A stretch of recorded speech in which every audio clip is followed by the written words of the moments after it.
ಓಂ ಜನ್ಮಾತ್ಯಸ್ಯ ಯತೋನ್ಮಯಾದಿತರತಶ್ಚಾರ್ಥೇಷ್ವವಿಘ್ನೇಶ್ವರಾಟ್ ತೇನೇ ಬ್ರಹ್ಮಹೃದಾಯ ಆದಿಕವಯೇ ಮುಹ್ಯಂತಿ M ಸೂರಯಃ ತೇಜೋ ವಾರಿಮೃದಾಂ ಯಥಾ ವಿನಿಮಯೋ ಯತ್ರ ತ್ರಿಸರ್ಗೋ ಮೃಷಾ ಧಾಮ್ನಾ ಸ್ವೇನ ಸದಾ ನಿರಸ್ತಕುಹಕಂ ಸತ್ಯಂ ಪರಂ ಧೀಮಹಿ ಸೃಷ್ಟಿಸ್ಥಿತ್ಯಪ್ಯಹೇಯ ನಿಯತಧೃಷಿತಮೋ ಬಂಧಮೋಕ್ಷಾಶ್ಚ ಯಸ್ಮಾತ್ ಅಸ್ಯ ಶ್ರೀ ಬ್ರಹ್ಮರುದ್ರ ಪ್ರಭೃತಿ ಸುರನರ ದ್ವಿಷಶತ್ರುತ್ಮಕಸ್ಯ ವಿಷ್ಣೋರ್ವ್ಯಸ್ತಾಃ ಸಮಸ್ತಾಃ ಸಕಲಗುಣನಿಧಿಃ ಸರ್ವದೋಷವ್ಯಪೇತಃ ಪೂರ್ಣಾನಂದಾಪ್ಯಯೋ ಯೋ ಗುರುರಪಿ ಪರಮಶ್ಚಿಂತಯೇತಂ ಮಹಾಂತಂ ಧರ್ಮಪ್ರೋಚ್ಛಿತಕೈತವೋತ್ರ ಪರಮಃ ನಿರ್ಮತ್ಸರಾಣಾಂ ಸತಾಂ ವೇದ್ಯಂ ವಾಸ್ತವಮತ್ರ ವಸ್ತುಶಿವದಂ ತಾಪತ್ರಯೋನ್ಮೂಲನಂ ಶ್ರೀಮದ್ಭಾಗವತೆ ಮಹಾಮುನಿಕೃತೆ ಕಿಂ ವಾ ಪರೈಃ ಈಶ್ವರಃ ಸದ್ಯೋ ಹೃತ್ಯವರುಧ್ಯತೇತ್ರ ಕೃತಿಭಿಃ ಶುಶ್ರೂಷುಭಿಸ್ತಕ್ಷಣಾತ್ ನಿಗಮಕಲ್ಪತರೋರ್ಗಲಿತಂ ಫಲಂ ಶುಕಮುಖಾದಮೃತದ್ರವಸಂಯುತಂ ಪಿಬತ ಭಾಗವತಂ ರಸಂ ಆಲಯಂ ಮುಹುರಹೋ ರಸಿಕಾಃ ಭುವಿ ಭಾವುಕಾಃ ಅಭ್ರಮಂ ಭಂಗರಹಿತಂ ಅಜಡಂ ವಿಮಲಂ ಸದಾ ಆನಂದತೀರ್ಥಮತುಲಂ ಭಜೆ ತಾಪತ್ರಯಾಪಹಂ ಭವತಿ ಯದನುಭಾವಾದೇಡಮೂಕೋಪಿ ವಾಗ್ಮಿ ಜಡಮತಿರಪಿ ಜಂತುರ್ಜಾಯತೆ ಪ್ರಾಜ್ಞಮೌಲಿಃ ಸಕಲವಚನಚೇತೋ ದೇವತಾ ಭಾರತೀ ಸಾ ಮಮ ವಚಸಿ ನಿಧತ್ತಾಂ ಸನ್ನಿಧಿಂ ಮಾನಸೇ ಚ ಅಸ್ಮತ್ಕುರುಸಮಾರಂಭಾಂ ಟೀಕಾಕೃತ್ಪಾದಮಧ್ಯಗಾಂ ಶ್ರೀಮದಾಚಾರ್ಯಪರ್ಯಂತಾಂ ವಂದೇ ಗುರುಪರಂಪರಾಂ ವಿದ್ಯಾಯಾಂ ವಿಬುಧಾಚಾರ್ಯಂ ವೇದಜ್ಞಾನಾಬ್ಧಿಚಂದಿರಂ ದುರ್ಮತಧ್ವಾಂತಮಾರ್ತಾಂಡಂ ಸತ್ಯಧ್ಯಾನಮುನಿಂ ಭಜೆ ಪಂಚಾಶದ್ವರ್ಷಪರ್ಯಂತಂ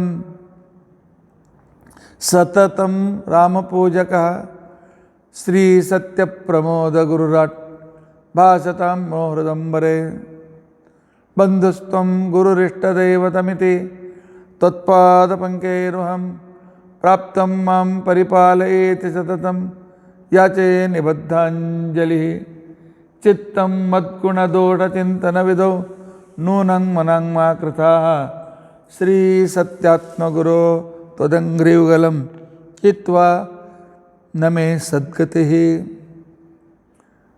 ಯೈರಹಂ ಶುಕವತ್ ಸಮ್ಯಕ್ ಶಿಕ್ಷಿತೋಸ್ಮಿ ಕೃಪಾಲುಭಿಃ ತಾನ್ ವಂದೇ ಧೇನುಪಾಚಾರ್ಯಾನ್ ತತ್ವಜ್ಞಾನಾರ್ಥಸಿದ್ಧೇ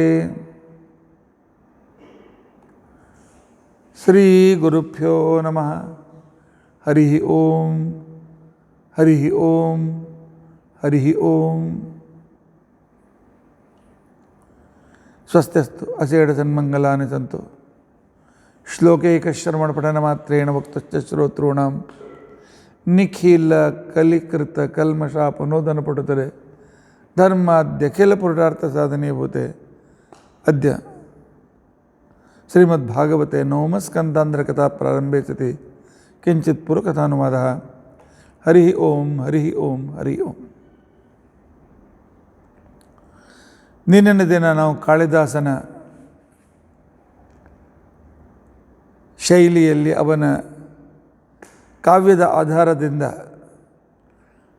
ಅವನು ನಡೆದ ಘಟನೆಗಳ ಬಗ್ಗೆ ಇರತಕ್ಕಂಥ ಅವನ ವರ್ಣನಾ ಕ್ರಮವನ್ನು ಕೇಳಿದ್ದೆ. ಅಜ ತನ್ನ ಸಣ್ಣ ವಯಸ್ಸಿನ ದಶರಥನಿಗಾಗಿ ಜೀವಿತ ಉಳಿದಿದ್ದಾನೆ. ಇನ್ನು ಮಧ್ಯ ವಯಸ್ಸನ್ನು ಬಂದಿರದೇ ಇರತಕ್ಕಂಥ ಇಂದುಮತಿ ಹೊರಟೋದ್ರಿಂದ ಬಹಳ ಶೋಕತಪ್ತನಾಗಿದ್ದಾನೆ. ಕಾಳಿದಾಸ ಹೇಳ್ತಾನೆ, ಹೇಗೆ ವಟವೃಕ್ಷ ಬೆಳೀತದೆ, ತನ್ನ ಟೊಂಗೆಯಿಂದ ಇನ್ನೊಂದು ಬೇರನ್ನು ಕೆಳಗೆ ಬಿಡ್ತದೆ, ಆ ನಂತರ ಆ ಬೇರು ನೆಲದ ಒಳಗೆ ಹೋಗಿ ಮತ್ತೆ ಗಿಡದಿಂದ ಹೊರಗೆ ಬರ್ತದೆ. ಹಾಗೆ ಅವನಿಗೆ ತನ್ನ ಹೆಂಡತಿಯನ್ನು ಕಳೆದುಕೊಂಡಿರ್ತಕ್ಕಂಥ ಶೋಕ ಅತೀ ಆಳವಾಗಿ ಅವನ ಮನಸ್ಸಿನಲ್ಲಿ ನೆಟ್ಟುಬಿಟ್ಟಿದೆ. ಜೀವಿತ ಇರುವ ಆಶೆ ಇಲ್ಲ. ಆದರೆ ಮಗ ಸಣ್ಣವನಿದ್ದಾನೆ. ಹೇಗೋ 8 ವರ್ಷಗಳನ್ನು ಅವನು ಕಳೆದಿದ್ದಾನೆ. ಇಂದುಮತಿಯ ಪ್ರತಿಯೊಂದು ವಸ್ತುವಿನಲ್ಲಿ ಅವಳನ್ನು ಕಾಣ್ತಾ, ಒಳ್ಳೆಯ ಚಿತ್ರಕಾರರಿಂದ ಅವಳ ಚಿತ್ರವನ್ನು ತೆಗೆಸಿದ್ದು ಅವುಗಳನ್ನು ಎದುರಿಟ್ಟುಕೊಂಡು, ಎಲ್ಲ ತಿಳಿದವನಾಗಿದ್ದರೂ ಕೂಡ ಮನುಷ್ಯನಿಗೆ ಇಕ್ಷ್ವಾಕು ಕುಲದಲ್ಲಿ ಮನುಕುಲದಲ್ಲಿ ಹುಟ್ಟಿದ ವ್ಯಕ್ತಿ, ಇಕ್ಷ್ವಾಕು ಕುಲದಲ್ಲಿ ಹುಟ್ಟಿದ ವ್ಯಕ್ತಿ, ರಘು ಮಹಾರಾಜನಂಥ ವ್ಯಕ್ತಿಯ ಸಂಸ್ಕಾರದಲ್ಲಿ ಬೆಳೆದ ವ್ಯಕ್ತಿ. ಆದರೆ ಮನುಷ್ಯನಿಗೆ ಯಾವಾಗ ಮೋಹಕ್ಕೆ ಒಳಗಾಗ್ತಾನೆ ಆ ಕಾಲದಲ್ಲಿ ಅವನು ದೇವರನ್ನು ಸರ್ವಸ್ವವನ್ನು ಮರಿತಾನೆ. ಯಾವುದೋ ಒಂದು ಶೋಕದಲ್ಲಿ ಪೀಡಿತನಾಗಿ ತನ್ನನ್ನು ತಾನು ಮರೆತು ಹೋಗಿಬಿಡ್ತಾನೆ. ಅದಕ್ಕೋಸ್ಕರವೇ ಶ್ರೀಕೃಷ್ಣ ಹೇಳಿದ್ನಲ್ಲ, ಅಶೋಚ್ಯ ನನ್ನ ಶೋಚಸ್ತ್ವಂ ಪ್ರಜ್ಞಾ ವಾದಾಂಶ ಭಾಷಸೆ. ಹೋಗ್ತಕ್ಕಂಥವರ ಸ್ವಾಭಾವಿಕ ಜನನಂ ಪ್ರಕೃತಿ ಮರಣಂ ಪ್ರಕೃತಿ ಶರೀರಣಂ ಅಂತ ತಿಳ್ಕೊಂಡು ಇದೇ ಕಾಲದಾಸ ನೀನು ಹೇಳಿದ್ದಾನಲ್ಲ. ಆದರೆ ಅವನ ಈ ಚಿಂತೆ ಮಾಡಿ ಮಾಡಿ ಶರೀರವೂ ಕೂಡ ಜರ್ಜರಿತವಾಗಿದೆ. ಮೊದಲೇ ಶರೀರ ಶೋಕದಿಂದ ಜರ್ಜರಿತವಾಗಿತ್ತು, ಉಪವಾಸಗಳಿಂದ ಇನ್ನೂ ಜರ್ಜರಿತವನ್ನಾಗಿ ಮಾಡಿ ಅಜ ಗಂಗಾ ಮತ್ತು ಸರಿಯೂ ನದಿಯ ದಂಡೆಯ ಮಧ್ಯದಲ್ಲಿ ತನ್ನ ಶರೀರವನ್ನು ಬಿಟ್ಟಿದ್ದಾನೆ. ಅವನ ಮಗನೇ ದಶರಥ. ದಶರಥನ ಅಜಃ ತಸ್ಮಾನ್ ಮಹಾರಾಜ ತಸ್ಮಾತ್ ದಶರಥೋ ಅಭವತ. ದಶರಥ ಅವನ ಮಗ ಅಂತ ತಿಳ್ಕೊಂಡಂಥೇಳಿ ವರ್ಣನೆ ಬರ್ತದೆ. ಇದರ ಬಗ್ಗೆ ಒಂದು ಸ್ವಲ್ಪ ಚರ್ಚೆ ಟಿಪ್ಪಣಿಕಾರರು ನಮಗೆ ವ್ಯಕ್ತಪಡಿಸ್ತಾರೆ. ಶ್ರೀ ಸತ್ಯಧರ್ಮ ತೀರ್ಥರು ಪದ್ಮಪುರಾಣದಲ್ಲಿ ಅವನು ಸ್ವಯಂಭವ ಮನುವಿನ ಅಂಶ ಅಂತ ತಿಳ್ಕೊಂಡಂತ ಹೇಳಿ ಹೇಳ್ತಾರೆ. ತಸ್ಯಾಭೂತ್ ಪ್ರಥಮಂ ಜನ್ಮ ರಘೂಣಾಂ ಅನ್ವಯೇ ಪೂರ್ವಂ ರಾಜ ದಶರಥೋ ಭವತ್. ತಸ್ಯಾಭೂತ್ ಪ್ರಥಮಂ ಜನ್ಮ ಮನೋ ಸ್ವಯಂಭುವಸ್ಯ ಚ. ಸ್ವಯಂಭವ ಮನುವಿನ ವಿಶೇಷವಾಗಿರ್ತಕ್ಕಂಥ ಅಂಶದಿಂದ ಸ್ವಯಂಭವ ಮನು ದಶರಥನಾಗಿ ಹುಟ್ಟಿದ ಅಂತ ತಿಳ್ಕೊಂಡಂತೇಳಿ ಹೇಳ್ತಾನೆ. ಅಷ್ಟೇ ಅಲ್ಲ, ಆ ಸ್ವಯಂಭವ ಮನುವಿನ ದ್ವಿತೀಯಂ ವಸುದೇವೋಭೂತ್. ಸ್ವಯಂಭವ ಮನುವಿನ 2ನೇ ಅವತಾರ ವಸುದೇವ. ಅಲ್ಲಿ ಅವನು ಕೃಷ್ಣನನ್ನು ಪಡಿತಾನೆ. ಮುಂದೆ ಆ ಸ್ವಯಂಭವ ಮನುವೆ ಶಂಬಲ ಗ್ರಾಮದಲ್ಲಿ ವಿಷ್ಣುವ್ರತ ಅಂತ ತಿಳ್ಕೊಂಡಂತಕ್ಕಂಥ ಬ್ರಾಹ್ಮಣನಾಗ್ತಾನೆ. ಅವನ ಮಗನೇ ಕಲ್ಕಿ. ಹೀಗೆ ಪರಮಾತ್ಮನ ರಾಮ, ಕೃಷ್ಣ ಮತ್ತು ಕಲ್ಕಿ ಅವತಾರಕ್ಕೆ ಸ್ವಯಂಭವ ಮನು ತಾನು ಕಾರಣನಾಗ್ತಾನೆ ಅಂತೇಳಿ ಪದ್ಮಪುರಾಣದಲ್ಲಿ ಬಂದಿದೆ. ಆದರೆ ವಾಮನ ಪುರಾಣದಲ್ಲಿ ಇವನನ್ನು ವೈವಸ್ವತ ಮನುವಿನ ಅವತಾರ ಅಂತ ತಿಳ್ಕೊಂಡಂತ ಹೇಳ್ತಾರೆ. ಭವಿಷ್ಯದಂತರೇ ಭೂತ್ವ ಮನುರ್ವೈವಸ್ವತೋ ಭವಾನ್ ತವ ವಂಶೇ ಭವಾಮ್ಯಂಗ ರಾಮೋ ದಾಶರಥಿ ಸ್ವಯಂ ಪುನರ್ದಶರಥೋ ಭೂತ್ವ ತ್ವಮೇವಾಸಿ ಪಿತಾಮಹ. ಪರಮಾತ್ಮ ಸ್ವಯಂಭವ ಮನುಗೆ ಹೇಳ್ತಾನೆ, ನಿನ್ನ ವಂಶದಲ್ಲಿಯೇ ನಾನು ದಶರಥನಾಗಿ, ನಾನೇ ದಶರಥನಾಗ್ತೇನೆ, ನೀನೇ ದಶರಥನಾಗ್ತಿ, ಆಗ ನಾನು ನಿನ್ನಲ್ಲಿ ಅವತಾರ ತೆಗೆದುಕೊಳ್ತೇನೆ ಅಂತ ತಿಳ್ಕೊಂಡಂತೇಳಿ ವಾಮನ ಪುರಾಣ ಸ್ವಯಂಭವ ಮನುವಿನ ಅವತಾರ ಅಂತ ತಿಳ್ಕೊಂಡಂತ ಹೇಳ್ತದೆ. ಆದರೆ ಆಚಾರ್ಯರು ಅಂದರೆ ಆಚಾರ ನಿರ್ಣಯ ನಮಗೆ ಎಷ್ಟು ಸಹಾಯಕ, ಅದರ ಕಡೆಗೆ ಲಕ್ಷ್ಯ ಕೊಡಿ.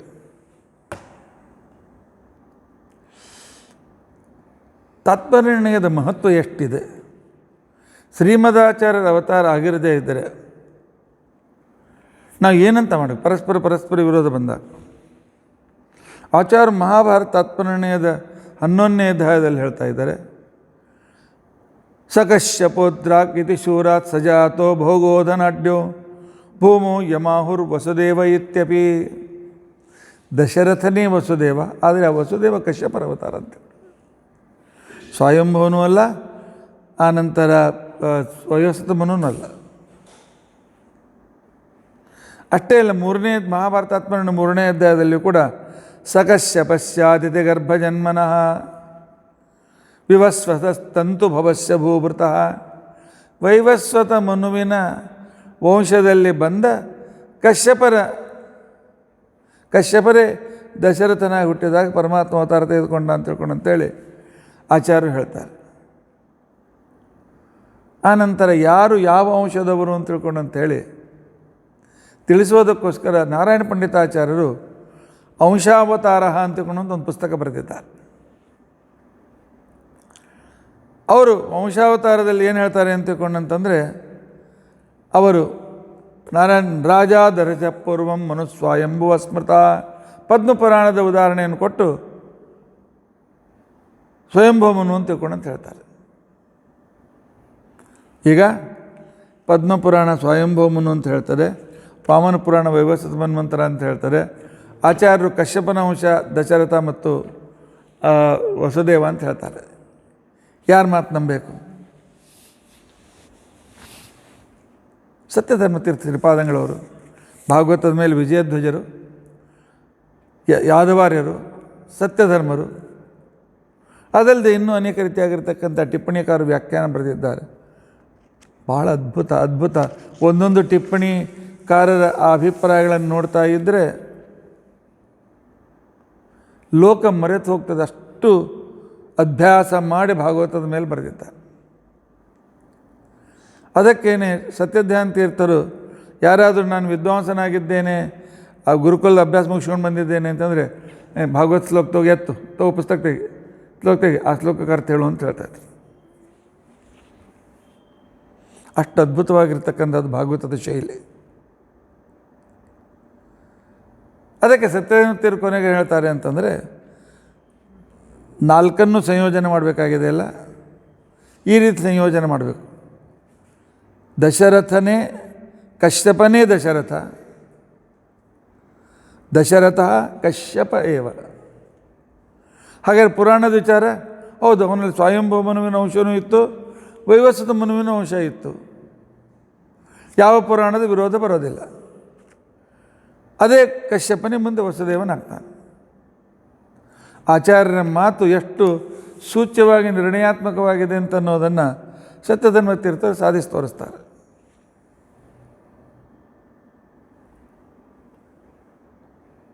ಹದಿನಾರು 18ನೇ ವಯಸ್ಸಿನಲ್ಲಿ ತಂದೆಯನ್ನು ಕಳೆದುಕೊಂಡಿರ್ತಕ್ಕಂಥ ದಶರಥ ಪಿತುರನಂತರಂ ಉತ್ತರ ಕೋಸಲಾಂ ಸಮಧಿಗಮ್ಯ,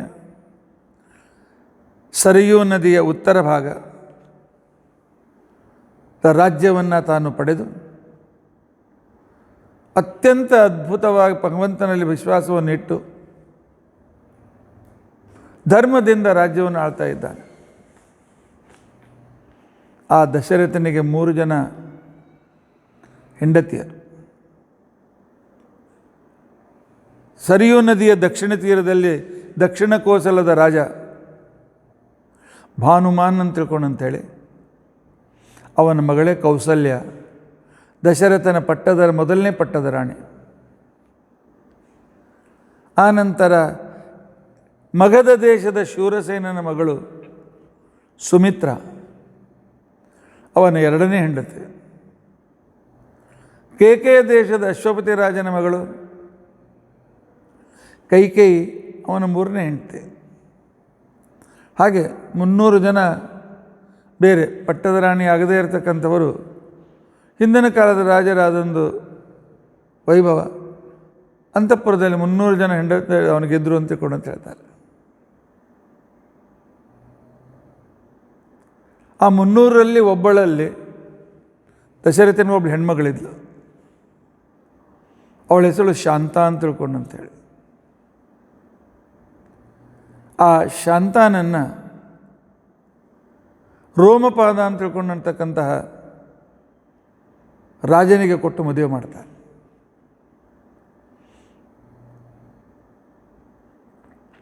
$60,000 ವರ್ಷ ಇವನಿಗೆ ಗಂಡಸಿನ ಮಕ್ಕಳಾಗಲಿಲ್ಲ. ನಮ್ಮ ಪ್ರಕಾರ 60 ವರ್ಷ ಅಂತ ಹಿಡ್ಕೊಳ್ಳಿ. ಯಾಕೆ ಅವನು 1,00,000 ವರ್ಷ ಜೀವಿತ ಇರ್ತಾಯಿದ್ರು. ಮ್ಯಾಕ್ಸಿಮಮ್ 60,000 ವರ್ಷ ಅಂದರೆ 60 ವರ್ಷ ಆಗಿತ್ತು. ಗಂಡಸ ಮಕ್ಕಳಾಗಲಿಲ್ಲ. ಆಗ ಅವನಿಗೆ ಸಪ್ತರ್ಷಿಗಳು ಮಾತಾಡುವುದನ್ನು ಸುಮಂತ ಕೇಳಿಕೊಂಡು ಬಂದು ಹೇಳ್ತಾನೆ, ಋಷ್ಯಶೃಂಗರ ಪೌರೋಹಿತ್ಯದಲ್ಲಿ ಪುತ್ರಕಾಮೇಷ್ಟಿ ಯಜ್ಞವನ್ನು ಅಶ್ವಮೇಧ ಯಜ್ಞ ಸಹಿತವಾದ ಪುತ್ರಕಾಮೇಷ್ಟಿ ಯಜ್ಞವನ್ನು ಮಾಡಿದರೆ ನಿನಗೆ ಗಂಡಸ ಮಗ ಹುಟ್ಟುತ್ತಾನೆ ಅಂತ ತಿಳ್ಕೊಂಡು ಅಂತ ಹೇಳಿದ್ರು.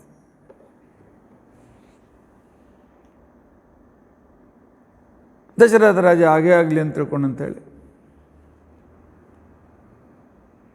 ಋಷ್ಯಶೃಂಗರನ್ನು ಕರೆದುಕೊಂಡಿದ್ದಾನೆ. ಮೊದಲು ಋಷ್ಯಶೃಂಗ ಎಲ್ಲಿಯೂ ಬರ್ತಿರಲಿಲ್ಲ. ರೋಮಪಾದ ಅವರನ್ನು ಉಪಾಯದಿಂದ ತನ್ನ ರಾಜ್ಯಕ್ಕೆ ಕರೆದು ಮಳೆ ಬರುವಂತೆ ಮಾಡಿದ್ದ. ರೋಮಪಾದನ ಮಧ್ಯಸ್ಥಿಕೆಯಿಂದ ಋಷ್ಯಶೃಂಗರನ್ನು ಕರೆದುಕೊಂಡು ಬಂದು ಅವರ ಅಧ್ಯಕ್ಷದಲ್ಲಿ ಪುತ್ರಕಾಮೇಷ್ಟಿ ಯಜ್ಞವನ್ನು ಮಾಡಿದ್ದಾನೆ. ಈಗಿನ ಹಾಗೆ ಏನೂ ಪ್ರಯತ್ನ ಮಾಡದೆ ಆದರಾಯಿತು ಬಿಟ್ಟು ದೇವರಿಚ್ಛಾ ಅಂಥೇಳಿ ಕುಳಿತುಕೊಳ್ಳಲಿಲ್ಲ. ನಮ್ಮ ಭಾಗ್ಯ ಏನಿದೆ ನಮಗೆ ಗೊತ್ತಿರೋದಿಲ್ಲ, ಆದರೆ ಪ್ರಯತ್ನ ಅವಶ್ಯಕ. ಮಕ್ಕಳಾಗುವುದಕ್ಕೋಸ್ಕರ ಅನೇಕ ಉಪಾಯಗಳನ್ನು ಶಾಸ್ತ್ರದಲ್ಲಿ ಹೇಳಿದ್ದಾರೆ. ಪ್ರತಿಯೊಂದನ್ನು ಮಾಡಿ ನೋಡಬೇಕು. ಅದನ್ನು ಮಾಡಿದ ನಂತರವೂ ಆಗದೇ ಇದ್ದರೆ ದೇವರ ಇಚ್ಛೆ ಅಂತ ತಿಳ್ಕೊಂಡು ಕೂತ್ಕೊಳ್ಬೇಕು. ಆದರೆ ಆಯಿತು ಬಿಟ್ಟು ಅಂತಲ್ಲ, ನನ್ನ ವಂಶವನ್ನು ನಾನು ಮುಂದೆ ನಡೆಸಬೇಕು, ನನ್ನ ಹೆರಿಡಿಟಿ ಸುರಕ್ಷಿತವಾಗಿರಬೇಕು. ಈ ಬಗ್ಗೆ ಶಾಸ್ತ್ರಕಾರರು ಬಹಳ ಆಗ್ರಹಯುಕ್ತರಾಗಿದ್ದರು. ಅವನು ಮಾಡಿದಾಕ್ಷಣಕ್ಕೇನೆ ಯಜ್ಞದ ಕುಂಡದ ಮಧ್ಯದಿಂದ ಅಗ್ನಿದೇವ ಪರಶುರಾಮ ದೇವರ ಸಹಿತವಾಗಿ ಸನ್ನಿಧಾನ ಸಹಿತನಾಗಿರ್ತಕ್ಕಂಥ ಅಗ್ನಿದೇವ ಎದ್ದು ಒಂದು ಪಾಯಸ ತುಂಬ ಪಾತ್ರೆ ತುಂಬ ಒಂದು ಪಾಯಸವನ್ನು ಕೊಟ್ಟಿದ್ದಾನೆ. ಇದು ನಿನ್ನ ಹೆಂಡತಿಯರು ಕೊಡು. ದಶರಥ ಅರ್ಧ ಭಾಗವನ್ನು ಕೌಸಲ್ಯಗೆ ಕೊಟ್ಟಿದ್ದಾನೆ. ಉಳಿದ ಅರ್ಧ ಭಾಗದಲ್ಲಿ 1/4 ಕೌಸಲ್ಯ ಸುಮಿತ್ರೆಗೆ ಕೊಟ್ಟಿದ್ದಾನೆ. ಉಳಿದ 1/4 ಮತ್ತೆ 2 ಭಾಗ ಮಾಡಿದ. ಅದರಲ್ಲಿ ಒಂದು ಭಾಗವನ್ನು ಕೈಕೇಯಿಗೆ, ಇನ್ನೊಂದು ಭಾಗ ಮತ್ತು ಸುಮಿತ್ರೆಗೆ ಕೊಟ್ಟಿದ್ದಾನೆ.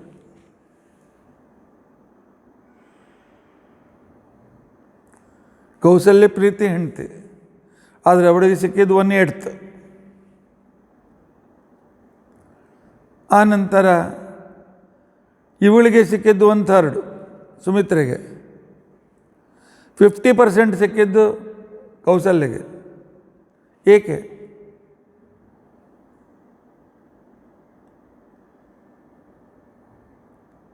ಅಂದರೆ ಅಲ್ಲಿರ್ತಕ್ಕಂಥ ಹುಟ್ಟತಕ್ಕಂತಹ ಆ ವ್ಯಕ್ತಿಗಳ ಸಾಮರ್ಥ್ಯಾನುಸಾರವಾಗಿ ಆ ವಿಭಾಗವನ್ನು ಮಾಡಿದ್ದಾನೆ. ಭಾಗವತ್ಕಾರ ಹೇಳ್ತಾರೆ, ಪರಮಾತ್ಮನೇ 4 ರೂಪದಿಂದ ದಶರಥನ ಮನೆಯಲ್ಲಿ ಅವತಾರವನ್ನು ತೆಗೆದುಕೊಂಡ ಅಂತ. ಒಂದು ರೂಪ ಸಾಕ್ಷಾತ್, ಇನ್ನೊಂದು ಶೇಷಾಂತರ್ಗತ ರೂಪ, ಇನ್ನೊಂದು ಚಕ್ರಾಭಿಮಾನಿಯಾಗಿರ್ತಕ್ಕಂಥ ಕಾಮಾಂತರ್ಗತ ರೂಪ, ಇನ್ನೊಂದು ಕಾಮಪುತ್ರ ಅಂತರ್ಗತ ರೂಪ. ಈ ರೀತಿಯಾಗಿ 4 ರೂಪಗಳು. ಪರಮಾತ್ಮ ಸ್ವತಃ ವಾಸುದೇವನೇ ಸಾಕ್ಷಾತ್ತಾಗಿ ರಾಮಚಂದ್ರನಾಗಿ ಅವತರಿಸಿದ್ದಾನೆ. ಶೇಷಾಂತರ್ಗತ ಸಂಕರ್ಷಣನು ಲಕ್ಷ್ಮಣನಾಗಿ ಹುಟ್ಟಿದ್ದಾನೆ. ಅಂದರೆ ಶೇಷ ದೇವರ ಅಂಶ, ಆನಂತರ ಸಂಕರ್ಷಣನ ಆವೇಶ. ಚಕ್ರಾಭಿಮಾನಗಳಲ್ಲಿ ದುರ್ಗಾದೇವಿಯ ನಂತರ ಇನ್ನೊಬ್ಬ ಅಭಿಮಾನಿಯಾಗಿರ್ತಕ್ಕಂಥ ದೇವತಾ ಕಾಮ. ಆ ಕಾಮಾಂತರ್ಗತನಾಗಿರ್ತಕ್ಕಂಥ ಪ್ರದ್ಯುಮ್ನ, ಯಾಕೆ ಪ್ರದ್ಯುಮ್ನೂ ಕೂಡ ಭಗವಂತನ ಮಗ, ಅವನ ಮಗನೇ ಪ್ರದ್ಯುಮ್ನಂತೆ ಕಾಮನು ಪರಮಾತ್ಮನ ಮಗನು, ಇಬ್ಬರು ಅಷ್ಟೇ ಸ್ಫುರದ್ರೂಪಿಗಳು. ಪ್ರದ್ಯುಮ್ನ ಭರತನಾಗಿ ಹುಟ್ಟಿದ್ದಾನೆ. ಆನಂತರ ಕಾಮಪುತ್ರ ಅಂತರ್ಗತನಾಗಿ ಕಾಮಪುತ್ರನಲ್ಲಿ ನಿಂತುಕೊಂಡ ಅನಿರುದ್ಧ ಆ ಕಾಲದಲ್ಲಿ ಶತ್ರುಘ್ನನಾಗಿದ್ದಾನೆ. ಇದನ್ನು ಭಾಗವತ್ಕಾರರು ಈ ರೀತಿಯಾಗಿ ಹೇಳ್ತಾರೆ. ತಸ್ಯಾಪಿ ಭಗವಾನೇಶ ಸಾಕ್ಷಾತ್ ಬ್ರಹ್ಮಮಯೋ ಹರಿ ಅಂಶಾಂಶೇನ ಚತುರ್ಧಾತ್ ಪುತ್ರತ್ವಂ ಪ್ರಾರ್ಥಿತಸ್ವರೈ ರಾಮ ಲಕ್ಷ್ಮಣ ಭರತ ಶತ್ರುಘ್ನಾಶ್ಚೇತಿ ಸಂಜ್ಞಕಾ. ರಾಮ ಲಕ್ಷ್ಮಣ ಭರತ ಶತ್ರುಘ್ನ ಈ ರೀತಿಯಾಗಿ 4 ರೂಪದಿಂದ ಪರಮಾತ್ಮ ಸಾಕ್ಷಾತ್ ಅಂಶಾಂಶ ರೂಪದಿಂದ ಅವತಾರವನ್ನು ತೆಗೆದುಕೊಂಡಿದ್ದಾನೆ. ಪರೀಕ್ಷಿತ್ ರಾಜ ಯಥಾರ್ಥವಾದಿಗಳಾಗಿರ್ತಕ್ಕಂಥ, ಯಥಾರ್ಥ ಅಂತಂದರೆ ಇದ್ದವಾದ ಸತ್ಯವಾಗಿ ಹೇಳ್ತಕ್ಕಂಥ ವಿದ್ವಾಂಸರಿಂದ ನೀನು ರಾಮನ ಕಥೆ ಅನೇಕ ಸಲ ಕೇಳಿದ್ದಿ. ನಾನು ನಿನಗೆ ಸಂಕ್ಷಿಪ್ತವಾಗಿ ಅವನ ಕಥೆಯನ್ನು ಹೇಳ್ತೇನೆ ಅಂತ ತಿಳ್ಕೊಂಡಂತೇಳಿ ಕೆಲವು ಶ್ಲೋಕಗಳಲ್ಲಿ ಭಾಗವತ್ಕಾರರು ರಾಮಚಂದ್ರನ ಕಥೆಯನ್ನು ಹೇಳ್ತಾರೆ. ಸಂಪೂರ್ಣ ರಾಮಾಯಣ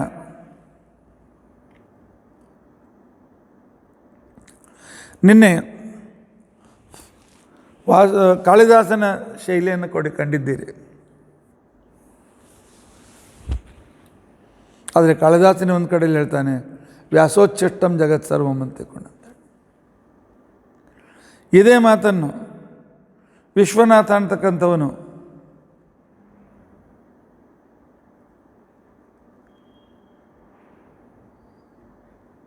ಕಾವ್ಯದ ಲಕ್ಷಣಕಾರ ಗ್ರಂಥನೂ ಕೂಡ ತಾನು ಈ ಮಾತನ್ನು ಹೇಳ್ತಾನೆ.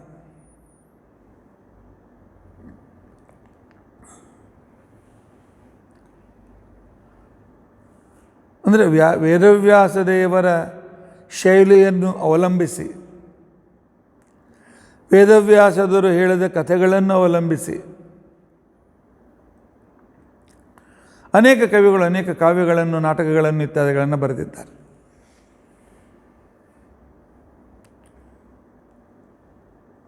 ಇನ್ನು ವೇದವ್ಯಾಸದೇವರ ಶೈಲಿ ಹೇಗಿರಬೇಕು? ನಿನ್ನೆ ಕಾಳಿದಾಸನ ಶೈಲಿ ಕೇಳಿದ್ದೀರಲ್ಲ, ಇನ್ನು ವೇದವ್ಯಾಸರ ಶೈಲಿ ಒಂದು ಶ್ಲೋಕ, ಒಂದೇ ಶ್ಲೋಕದಲ್ಲಿ ಸಂಪೂರ್ಣ ರಾಮಾಯಣ. ಆ ಒಂದೇ ಶ್ಲೋಕದಲ್ಲಿ 10 ಅವತಾರಗಳ ವರ್ಣನೆ. ಅದನ್ನು ಸಂಕ್ಷಿಪ್ತವಾಗಿ ತಿಳಿದುಕೊಳ್ಳಿಕ್ಕೆ ಪ್ರಯತ್ನಿಸೋಣ. ಭಾಳ ಅದ್ಭುತ. ಇದೊಂದೇ ಶ್ಲೋಕ ಚಿಂತನೆ ಮಾಡ್ತಾ ಇದ್ದರೆ ಸಾಕು. ಅದಕ್ಕೋಸ್ಕರ ನಮ್ಮ ಪರಮಪೂಜ್ಯರಾಗಿರ್ತಕ್ಕಂಥ ಸತ್ಯಪ್ರಮೋದ ತೀರ್ಥರು ಪ್ರಾತಃ ಸ್ಮರಣ ಶ್ಲೋಕ ಸಂಗ್ರಹ ಅಂತೇಳಿ ಸುಮಾರು ಎಲ್ಲ ಪರಮಾತ್ಮನ ರೂಪಗಳು, ಮಹಾಲಕ್ಷ್ಮಿ, ಉಳಿದ ದೇವತೆಗಳು, ಸಕಲ ಗುರುಗಳು ಪರಂಪರೆಯಲ್ಲಿ ಬರ್ತಕ್ಕಂಥ ಎಲ್ಲ ಶ್ಲೋಕಗಳನ್ನು ಅಲ್ಲಿಂದ ಸಂಗ್ರಹ ಮಾಡಿ ನಮಗೆ ಕೊಟ್ಟಿದ್ದಾರೆ. ಪ್ರಾತಃ ಪಠನೀಯ ಶ್ಲೋಕ ಅಂತ ತಿಳ್ಕೊಂಡಂತೇಳಿ ಉತ್ತರಾದಿ ಮಠದಿಂದ ವಿಶ್ವಮಧ್ಯ ಮಹಾಪರಿಷತ್ತಿನಿಂದ ಪ್ರಸಿದ್ಧವಾಗಿರ್ತಕ್ಕಂಥ ಸ್ತೋತ್ರ ಮಂಜರಿಯಲ್ಲಿ ಸ್ತೋತ್ರ ಸಿಗ್ತದೆ. ಅದರಲ್ಲಿ ರಾಮನ ಸ್ಮರಣೆಗೋಸ್ಕರ ಈ ಶಬ್ದವನ್ನೇ, ಈ ಶ್ಲೋಕವನ್ನು ತೆಗೆದುಕೊಳ್ತಾರೆ. ಭಾಗವತದ ಶ್ಲೋಕವನ್ನು ತೆಗೆದುಕೊಂಡಿದ್ದಾರೆ.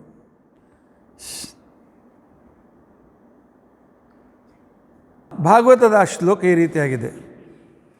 ಇದೊಂದು ಶ್ಲೋಕ ಹೇಳಿದ್ರು ದಿನಾಲು ರಾಮಾಯಣ ಪಾರಾಯಣ ಮಾಡಿದ ಪುಣ್ಯ. ಗುರುವರ್ಥೆ ತ್ಯಕ್ತರಾಜ್ಯ ವ್ಯಚರದನುವನಂ ಪದ್ಮಪದ್ಭಾಂ ಪ್ರಿಯಾಯ ಪಾಣಿಸ್ಪರ್ಶಾಕ್ಷಮಾಭ್ಯಾಂ ಮೃಜಿತ ಪಥಿರುಜ ಯೋ ಹರೀಂದ್ರಾರ್ಜಾಭ್ಯಾಂ ವೈರೂಪ್ಯಾತ್ ಶೂರ್ಪಣಖ್ಯಾಃ ಪ್ರಿಯ ವಿರಹರುಷ ರೋಪಿತ ಭ್ರೂ ವಿಜೃಂಭ ಶ್ರುತ್ವಾ ನಿರ್ಬದ್ಧ ಸೇತು ಖಲದವದಹನಃ ಕೋಸಲೇಂದ್ರೋವತೀರ್ಣಃ.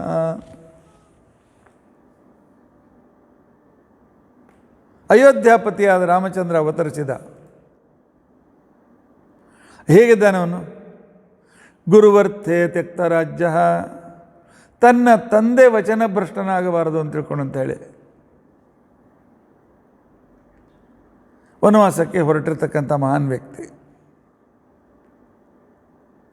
ಕಾಡಿನಲ್ಲಿ ತಿರುಗಾಡಿದ. ಕಾಡಿನಲ್ಲಿ ತಿರುಗಾಡತಕ್ಕಂಥ ಸಂದರ್ಭದಲ್ಲಿ ಅವನ ಪಾದ ಎಷ್ಟು ಕೋಮಲವಾಗಿತ್ತು. ಭಾಗವತ್ಕಾರ ವರ್ಣನೆ ವಿಚಿತ್ರವಾಗಿದೆ. ಇಲ್ಲಿ ವೇದವ್ಯಾಸರೇ ವರ್ಣನೆ, ತಮ್ಮ ಕಾಲಿನ ವರ್ಣನೆ ಮಾಡ್ತಾ ಇದ್ದಾರೆ. ಪದ್ಮಪದ್ಭ್ಯಾಂ ಪ್ರಿಯಾಯ ಪಾರ್ಣಿಸ್ಪರ್ಶಾಕ್ರಮಾಭ್ಯಾಂ, ಪರಮಾತ್ಮನ ಪಾದಗಳು ಧ್ವಜ ವಜ್ರ ಅಂಕುಶ ಚಿಹ್ನಿತವಾದ ಅಂಗಾಲಿಂದ ಸಹಿತವಾಗಿ ಒಳ್ಳೆ ಗುಲಾಬಿಯಂತೆ ಕೆಂಪಾಗಿರ್ತಕ್ಕಂಥ ಆ ಅಂಗಾಲು ಕಾಲು ಎಷ್ಟು ಕೋಮಲವಾಗಿತ್ತು ಅಂತ ತಿಳ್ಕೊಂಡಂತಂದರೆ, ಲಕ್ಷ್ಮೀದೇವಿ ಕಾಲನ್ನು ಒತ್ತಾ ಇದ್ದರೆ ಎಷ್ಟೋ ಸಲ ನೋವಾಗ್ತದೆ ಬಿಡು, ನಿನ್ನ ಕೈ ಸ್ವಲ್ಪ ಬಿರುಸು, ನನ್ನ ಕಾಲಿಗೆ ನೋವಾಗ್ತದೆ ಅಂತ ಹೇಳ್ತಿದ್ದಂತೆ ಪರಮಾತ್ಮ. ಬೇರೆ ಕಡೆಗೆ ವರ್ಣನೆ ಮಾಡ್ತಾರೆ, ಲಕ್ಷ್ಮೀದೇವಿಯ ಕೈಗಳು ಇಷ್ಟು ಕೋಮಲವಾಗಿ ಅವೆಲ್ಲ. ಕಮಲದ ಆ ಕಿಸಲೆಯೂ ಕೂಡ ನಾಚಬೇಕು, ಅಷ್ಟು ಕೋಮಲವಾದ ಕೈಗಳು. ಆ ಕೋಮಲವಾದ ಕೈ ಅವಳು ಸಾವಕಾಶವಾಗಿ, ಜೋರಾಗಲ್ಲ, ಸಾವಕಾಶವಾಗಿ ಒತ್ತಾ ಇದ್ದರೂ ಕೂಡ ಅವನ ಪಾದ ಇಷ್ಟು ಕೋಮಲವಾಗಿತ್ತಂತೆ. ಅದು ಕೂಡ ಅವಳಕ್ಕೆ ಸ್ವಲ್ಪ ಸಾಕು ನಿಲ್ಲ ಅಂತಂದಿದ್ದಂತೆ. ಅಷ್ಟು ಅವಳ ಪಾದದ ಆ ಕಠೋರತೆ ಅವನ ಕಾಲಿಗೆ ಸಹನೆ ಮಾಡ್ತಿದ್ದಿಲ್ಲಂತೆ. ಕವಿಗಳ ಕಲ್ಪನೆ. ಸೊ ಇದು ವೇದವ್ಯಾಸ ದೇವರಿವರು. ಆ ಕಡೆಗೆ ತುಳಸಿದಾಸ ಹೇಳ್ತಾನೆ, ಸೀತಾದೇವಿಯ ಕೈ ಕಾಲು ಎಷ್ಟು ಕೋಮಲವಾಗಿದ್ದು ಅಲ್ಲ, ಮಣ್ಣಿನ ಮೇಲೆ ನಡೆದರೂ ಕೂಡ ಆ ಮಣ್ಣು ಚುಚ್ಚಿ ಅವಳ ಕಾಲಿಗೆ ರಕ್ತ ಬರ್ತಿತ್ತಂತೆ. ರಾಮಚರಿತಮಾನಸದಲ್ಲಿ ಅವನು ವರ್ಣನೆ ಮಾಡ್ತಾನೆ. ಇರಲಿ, ಇಂಥ ಪದ್ಮಪದ್ಭ್ಯಾಂ ಪ್ರಿಯಾಯ ಪಾಣಿಸ್ಪರ್ಶ ಅಕ್ಷಮಾಭ್ಯಾಂ, ಕಮಲದಂತೆ ಕೋಮಲವಾದ ತನ್ನ ಪ್ರಿಯಳಾದ ಮಹಾಲಕ್ಷ್ಮಿಯ ಕೈ ಸ್ಪರ್ಶವೂ ಕೂಡ ಯಾವನಿಗೆ ಸ್ವಲ್ಪ ಪೀಡಾದಾಯಕವಾಗಿತ್ತು. ಅಷ್ಟು ಕೋಮಲವಾದ ಪಾದಗಳಿಂದ ಮೃಜಿತ ಪತಿರುಜ, ಕಾಡಿನ ಕಲ್ಲು ಮುಳ್ಳು ಕಠೋರವಾಗಿರ್ತಕ್ಕಂಥ ಇದರಲ್ಲಿ ನಡೀತಾ ಕಾರಿಗೆ ಹೋದ್ನಲ್ಲ ಅಂತ ಹೇಳಿ, ಇಂಥ ಶ್ರೀರಾಮಚಂದ್ರ ಮತ್ತು ಲಕ್ಷ್ಮಣ ಹನುಮಂತ ದೇವರನ್ನು ಸಹಿತವಾಗಿ, ನಂತರ ಸುಗ್ರೀವನ ಸಹಿತನಾಗಿ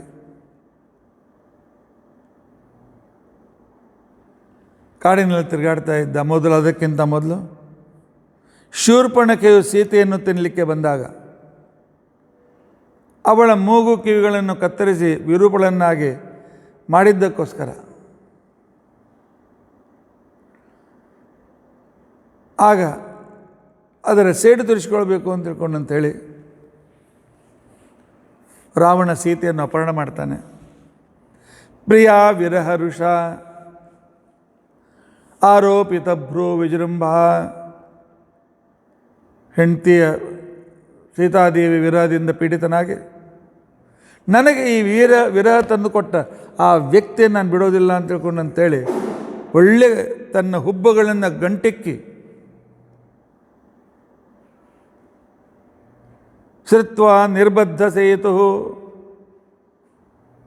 ಆನಂತರ ಅದೇ ಸಿಟ್ಟಿನಿಂದ ಸಮುದ್ರಕ್ಕೆ ದಾರಿ ಕೊಡ್ತೀವಿ ಇಲ್ಲ ಒಣಗಿಸ್ತೀವಿ ಅಂತಿಕೊಂಡಂತೇಳಿ ನೋಡಿ, ಆನಂತರ ಸಮುದ್ರದ ಮೇಲೆ ಸೇತುವೆಯನ್ನು ಕಟ್ಟಿರ್ತಕ್ಕಂಥ ಖಲ ದವದಹನ, ದುಷ್ಟರು ರಾವಣ ಕುಂಭಕರ್ಣಾದಿ ಅತಿ ದುಷ್ಟರು ಅಂತಿಕೊಂಡಿರ್ತಕ್ಕಂಥ ಆ ದಟ್ಟವಾದ ಕಾಡು, ಅದನ್ನು ಸುಟ್ಟು ಹಾಕಿದ ಕಾಳ್ಗಿಚ್ಚಿನ ರೂಪದಿಂದ ಇರತಕ್ಕಂತಹ ಕೋಸಲೇಂದ್ರ ಅಯೋಧ್ಯೆಯ ರಾಜನಾಗಿರ್ತಕ್ಕಂತಹ ರಾಜನಾಗಿ ಶ್ರೀರಾಮಚಂದ್ರ ಅವತೀರ್ಣ,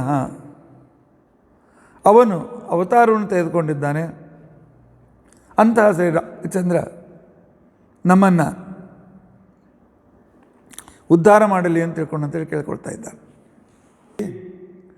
ಗುರುವರ್ಥೆ ತ್ಯಕ್ತರಾಜ್ಯ ಅಂತ ತಿಳ್ಕೊಂಡು ಪ್ರಾರಂಭ ಮಾಡಿದ ಈ ಶ್ಲೋಕದಲ್ಲಿ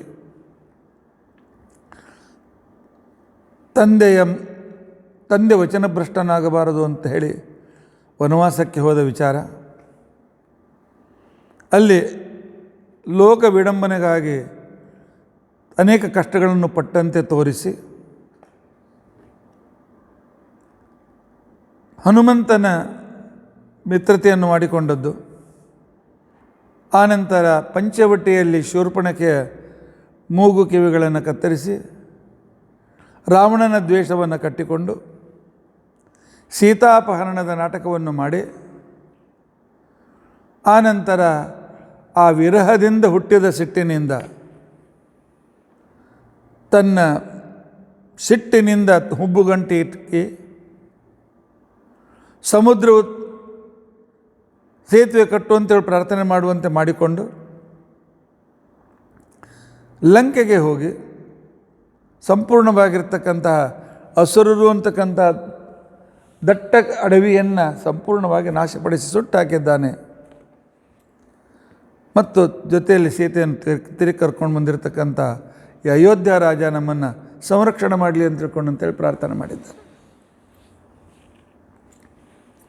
ಇದರಲ್ಲಿ ಮತ್ಸ್ಯಾವತಾರ ಎಲ್ಲಿಂದ ಬಂತು? ಒಂದೊಂದಾಗಿ ದಶಾವತಾರ ತಿಳಿದುಕೊಳ್ಳಿಕ್ಕೆ ಪ್ರಾರಂಭ ಮಾಡಿ. ಗುರುವರ್ಥೆ, ಗುರು ಅಂತಿಕೊಂಡಂತಂದರೆ ಅತ್ಯಂತ ಶ್ರೇಷ್ಠವಾಗಿರ್ತಕ್ಕಂಥ ಅರ್ಥ ಕಾರ್ಯಕ್ಕೋಸ್ಕರ. ಶ್ರೇಷ್ಠವಾದ ಕಾರ್ಯ ಯಾವುದು? ವೇದೋದ್ಧಾರ. ಹಯಗ್ರೀವಾಸುರ ಬ್ರಹ್ಮದೇವರು ಸ್ವಲ್ಪ ಆಲಸ್ಯ ವಿಶ್ರಾಂತಿ ತೆಗೆದುಕೊಂಡಿರ್ತಕ್ಕಂಥ ಸಂದರ್ಭದಲ್ಲಿ ವೇದಗಳನ್ನು ಅಪಹಾರ ಮಾಡಿಕೊಂಡು ಹೋದಾಗ ಅದನ್ನು ತಂದುಕೊಡುವುದಕ್ಕೋಸ್ಕರ, ಅಥವಾ ಗುರುವರ್ಥೆ, ಗುರು ಭಾರವಾಗಿರ್ತಕ್ಕಂಥವಳು ಪೃಥ್ವಿ ಭಾರ ಎಷ್ಟಿರಬೇಕು ಕಲ್ಪನೆ ಮಾಡಿಕೊಳ್ಳಿ, ಅವಳನ್ನು ಉದ್ಧಾರ ಮಾಡೋದಕ್ಕೋಸ್ಕರ. ಇಲ್ಲ, ಗುರುವರ್ಥೆ, ಆ ಗುರು ಅಂತಂದರೆ ಎಲ್ಲರಿಗೂ ಧರ್ಮಶಾಸ್ತ್ರವನ್ನು ಉಪದೇಶ ಮಾಡಿ ಮುಂದೆ ವೈವಸ್ವತ ಮನ್ವಂತರದಲ್ಲಿ ಗುರು ಆಗತಕ್ಕಂಥ ಆ ಸತ್ಯವ್ರತನಿಗೆ ಗುರು ಅಂತಂದರೆ ಅತ್ಯಂತ ಮಹತ್ವಪೂರ್ಣರಾಗಿರ್ತಕ್ಕಂಥ ಮುಂದಿನ ಸೃಷ್ಟಿಗೆ ಬೇಕಾಗಿರ್ತಕ್ಕಂಥ ಎಲ್ಲ ಪ್ರಾಣಿಗಳು, ಮನುಷ್ಯರು, ಋಷಿಗಳು, ಗ್ರಂಥಗಳು ಇವುಗಳನ್ನೆಲ್ಲ ಸಂಗ್ರಹ ಮಾಡಿಟ್ಟುಕೊಂಡು ಅಂಥ ಭಾರವಾದ ಮಹತ್ವಪೂರ್ಣವಾದ ಕೆಲಸವನ್ನು ಮಾಡುವುದಕ್ಕೋಸ್ಕರ ಯಾವ ವ್ಯಕ್ತಿ ಅನುವನಂ, ನೀರಿನ ಮಧ್ಯದಲ್ಲಿ ಅಲ್ರಿ, ಅನು ಅಂತಂದರೆ ಜೊತೆಯಲ್ಲಿ ಅಂತ ಅರ್ಥ, ವನ ಅಂತಂದರೆ ಕಾಡು. ಇಲ್ಲ, ಸಂಸ್ಕೃತದಲ್ಲಿ ವನ ಅಂದರೆ ನೀರು ಅಂತ ಅರ್ಥ ಇದೆ. ಅಮರಕೋಶದಲ್ಲಿ ಹೇಳ್ತಾರೆ ಅಪ್ ಜೀವನಂ ವನಂ ಅಂತಕೊಂಡು, ನೀರ ಅಪ್ ಜೀವನಂ ವನಂ ಅಂತಕೊಂಡು ಅಂತೇಳಿ ಪರಿಭಾಷೆಯಲ್ಲಿ ಹೇಳುವಾಗ ವನ ಅಂತಂದರೆ ನೀರು ಅಂತಕೊಂದರ್ಥ. ಅನುವನಂ ಸಮುದ್ರದಲ್ಲಿ ಮುಳುಗಿ ವಿಸ್ತಾರವಾದ ಶರೀರ ತೆಗೆದುಕೊಂಡು ಮುಂದಿನ ಸೃಷ್ಟಿಗೆ ಕಾರಣನಾದಂಥ ಸತ್ಯವ್ರತನನ್ನು, ಆನಂತರ ಸಂಪೂರ್ಣವಾದ ವೇದಗಳನ್ನು ಉದ್ಧಾರ ಮಾಡೋದಕ್ಕೋಸ್ಕರ ಯಾವನು ನೀರಿನಲ್ಲಿ ಅವತರಿಸಿ ಮಹಾನ್ ಕಾರ್ಯವನ್ನು ಮಾಡಿದನು, ಅಂತಹ ಮತ್ಸ್ಯಾವತಾರಿಯಾಗಿರ್ತಕ್ಕಂಥ ಪರಮಾತ್ಮ ಅವತ್ತು ನನ್ನನ್ನು ಸಂರಕ್ಷಣೆ ಮಾಡಲಿ. ಈ ರೀತಿಯಾಗಿ ಮತ್ಸ್ಯಾವತಾರದ ವರ್ಣನೆ. ಇನ್ನು ಕೂರ್ಮಾವತಾರದ ವರ್ಣನೆ. ಗುರುವರ್ಥೆ. ಗುರು ಅಂದರೆ ಮಹತ್ವಪೂರ್ಣ ಅಂತ ಅರ್ಥ. ಮಹತ್ವಪೂರ್ಣವಾದದ್ದು ಜಗತ್ತಿನಲ್ಲಿ ಜ್ಞಾನ.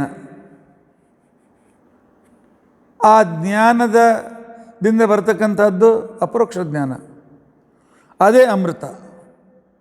ಆ ಅಮೃತ ಪ್ರಾಪ್ತಿಗೋಸ್ಕರ ಗುರುವರ್ಥೆ, ಶ್ರೇಷ್ಠವಾದ ಅಪರೋಕ್ಷ ಜ್ಞಾನ ಹಾಗೂ ಅಮೃತವಾದ ಪ್ರಾಪ್ತಿಗೋಸ್ಕರ. ಆನಂತರ ಮತ್ತೇನು? ಗುರುವರ್ಥೆ, ಭಾರವಾಗಿರ್ತಕ್ಕಂಥ ಆ ಮಂದರ ಪರ್ವತವನ್ನು ಹೊತ್ತಿಕೊಳ್ಳುವುದಕ್ಕೋಸ್ಕರ. ಅನುವನಂ, ನೀರಿನಲ್ಲಿ ಅವತಾರವನ್ನು ತೆಗೆದುಕೊಂಡು. ವ್ಯಚರತ, ನೀರಿನಲ್ಲಿ ಸಂಚಾರ ಮಾಡ್ತಾ ಮಂದರ ಪರ್ವತವನ್ನು ಹಿಡಿದುಕೊಂಡು ಅಮೃತ ಮಂಥನಕ್ಕೆ ಯಾವನು ಸಹಾಯ ಮಾಡಿದ್ನಲ್ಲ, ಅಂತಹ ಕೂರ್ಮಾವತಾರ ನಮ್ಮನ್ನು ಸಂರಕ್ಷಣೆ ಮಾಡಲಿ. ಮತ್ಸ್ಯಾವತಾರದಲ್ಲಿ ಪರಮಾತ್ಮ ಏನು ನಮಗೆ ಸಂದೇಶ ಕೊಟ್ಟಿದ್ದಾನೆ? ನಿಮ್ಮ ಜೀವನ ಜ್ಞಾನಕ್ಕೋಸ್ಕರ ಇರಲಿ, ಅಮೃತ ಅಂತ ಅನ್ಸ್ಕೊಂಡಿರ್ತಂಥ ಮೋಕ್ಷಕ್ಕೋಸ್ಕರ ನಿಮ್ಮ ಜೀವನ ಮೀಸಲಾಗಿರಲಿ, ಆನಂತರ ಪರೋಪಕಾರಕ್ಕೋಸ್ಕರ ನಿಮ್ಮ ಜೀವನ ಮೀಸಲಾಗಿರಲಿ ಅಂತ ತಿಳ್ಕೊಂಡಂತೆ ಅನ್ನುವ ಸಂದೇಶವನ್ನು ಮತ್ಸ್ಯಾವತಾರದಿಂದ ಪರಮಾತ್ಮ ಕೊಟ್ಟಿದ್ದಾನೆ. ಕೂರ್ಮಾವತಾರದಿಂದ ನಮಗೆ ಕೊಡ್ತಾ ಇದ್ದಾನೆ. ನೋಡು, ಭಾರವಾದ ಮಂದರ ಪರ್ವತವು ನನಗೆ ಭಾರವಾಗಲಿಲ್ಲ. ಯಾಕೆ? ನನಗೆ ದೇವತೆಗಳಿಗೆ ಅಮೃತವನ್ನು ಕೊಡಿಸಬೇಕು ಅಂತ ದೇವತೆಗಳ ಮೇಲೆ ಪ್ರೀತಿ ಇತ್ತು. ಪರಮಾತ್ಮನಲ್ಲಿ ಪ್ರೀತಿಯನ್ನು ಇಟ್ಟುಕೊಂಡ್ರೆ ಯಾವ ಸಾಧನೆಯೂ ಕೂಡ ಭಾರ ಅಂತ ಅನಿಸೋದಿಲ್ಲ. ಇಂತಹ ಸಂದರ್ಭದಲ್ಲಿ ನೀವು ಕೂಡ ಮಂದರ ಪರ್ವತ ಅಂತಕ್ಕಂಥ ನಿಮ್ಮ ಬುದ್ಧಿಯಿಂದ ಮಥನವನ್ನು ಮಾಡಿ ಒಳ್ಳೆಯ ಜ್ಞಾನ ಅಂತಕ್ಕಂಥ ಅಮೃತವನ್ನು ಪಡೆಯಿರಿ ಅಂತೇಳಿ ಪರಮಾತ್ಮ ತೋರಿಸಿಕೊಟ್ಟಿದ್ದಾನೆ. ಗುರುವರ್ಥೆ ಅನುವನಂ ವ್ಯಚರತ. ಈ ಒಂದೇ ಪದಗಳಿಂದ ಮತ್ಸ್ಯಾವತಾರ ಮತ್ತು ಕೂರ್ಮಾವತಾರ. ಇನ್ನು ವರಾಹಾವತಾರ. ಯಾವನು ಅನುವನಂ, ಹುಟ್ಟಿದ್ದು ಕಾಡಿನಲ್ಲಿ, ವನದ ಅಂಚಿನಲ್ಲಿ, ಕಾಡಿನ ಪರಿಸರದಲ್ಲಿ ಅವತಾರವನ್ನು ತೆಗೆದುಕೊಂಡು ಪಾಣಿಸ್ಪರ್ಶಾಕ್ಷಮಾಭ್ಯಾಂ, ನೀರಿನಲ್ಲಿ ಮುಳುಗಿದ್ದನಿಂದ ಯಾವಳನ್ನು ಜನರು ಮುಟ್ಲಿಕ್ಕೂ ಸಾಧ್ಯವಿರಲಿಲ್ಲ. ಕೈಗೆ ಸಿಗದೇ ಇರತಕ್ಕಂತಹ ಆ ಭೂದೇವಿಯನ್ನು ಮತ್ತು ಪಾಣಿಸ್ಪರ್ಶಾಕ್ಷಮಾಭ್ಯಾಂ, ಆ ಭೂದೇವಿ ಕಾಲು ಒತ್ತುವಾಗ ನಿನ್ನ ಕೈ ಸ್ವಲ್ಪ ಬಿರುಸಾಗಿದೆ, ಸಾವಕಾಶ ಒತ್ತು ಅಂತೇಳಿ ಪರಮಾತ್ಮ ಹೇಳ್ತಾ ಇರುವಂತೆ ಅವಳು ಕೂಡ ಮಹಾಲಕ್ಷ್ಮಿ ಅವತಾರಳೆ. ಅವಳಿಗೋಸ್ಕರ ಯಾವನು ಆ ನೀರಿನಲ್ಲಿ ಮುಳುಗಿ ತಿರುಗಾಡಿದನು ಮತ್ತು ಗುರುವರ್ಥೆ, ಅತಿ ಭಾರವಾಗಿರ್ತಕ್ಕಂಥ ಈ ಪೃಥ್ವಿಯನ್ನು ತಂದುಕೊಡುವುದಕ್ಕೋಸ್ಕರ, ಅಥವಾ ಗುರುವರ್ಥೆ, ಜಗತ್ತಿಗೆ ಭೂಭಾರ ಅಂತ ಅನಿಸ್ಕೊಂಡಿರ್ತಕ್ಕಂಥ ಆ ಹಿರಣ್ಯಾಕ್ಷನನ್ನು ಸಂಹಾರ ಮಾಡುವುದಕ್ಕೋಸ್ಕರ, ಇಂಥ ಮಹತ್ ಕಾರ್ಯಕ್ಕೋಸ್ಕರ ಯಾವನು ಅನುವನಂ, ಕಾಡಿನಲ್ಲಿಯೂ ವನ ನೀರಿನಲ್ಲಿಯೂ ಪ್ರಳಯೋದಕದಲ್ಲಿ ಮುಳುಗಿ ಪೃಥ್ವಿಯನ್ನು ಮೇಲೆ ತಂದ. ಪ್ರಳಯೋಗದಲ್ಲಿಯೂ ಸಂಚಾರವನ್ನು ಯಾವನು ಮಾಡಿದನೋ ಮತ್ತು ಪೃಥ್ವಿಗೆ ಉದ್ಧರಿಸಿ ಮಾಡಿಕೊಂಡು ನಮ್ಮ ಮೇಲೆ ಉಪಕಾರ ಮಾಡಿದ್ದಾನೆಯೋ ಅಂತಹ ವರಾಹಾವತ ರೂಪಿಯಾಗಿರ್ತಕ್ಕಂಥ ಪರಮಾತ್ಮ ನಮ್ಮನ್ನು ಸಂರಕ್ಷಣೆ ಮಾಡಲಿ. ವರಾಹ ರೂಪದಿಂದ ಪರಮಾತ್ಮ, ನಾನು ಅತ್ಯಂತ ಪವಿತ್ರ, ನಾನು ಭೂಮಿಯನ್ನು ಉದ್ಧರಿಸಿದ ವ್ಯಕ್ತಿ, ಇಂಥ ಭೂಮಿಯಲ್ಲಿದ್ದ ನೀವು ನಿಮ್ಮನ್ನಾದರೂ ಉದ್ಧಾರ ಮಾಡಿಕೊಳ್ಳಿ, ಪೃಥ್ವಿಯನ್ನು ಉದ್ಧಾರ ಮಾಡೋದು ಉರುಳಿತು, ನಿಮ್ಮನ್ನು ಉದ್ಧಾರ ಮಾಡಿಕೊಳ್ಳಿ, ಸಾಧನೆ ಮಾಡಿ ಅಂತ ತಿಳ್ಕೊಂಡಂತೇಳಿ ನಮಗೆ ಒಂದು ಸೂಚನೆಯನ್ನು ಕೊಡ್ತಾ ಇದ್ದಾನೆ. ಆ ಭೂರಾರೂಪಿಯಾಗಿರ್ತಕ್ಕಂಥ ಪರಮಾತ್ಮ. ಇನ್ನು ನರಸಿಂಹ ಅವತಾರ, 4ನೇ ಅವತಾರ. ಯಹ ಗುರುವರ್ಥೆ,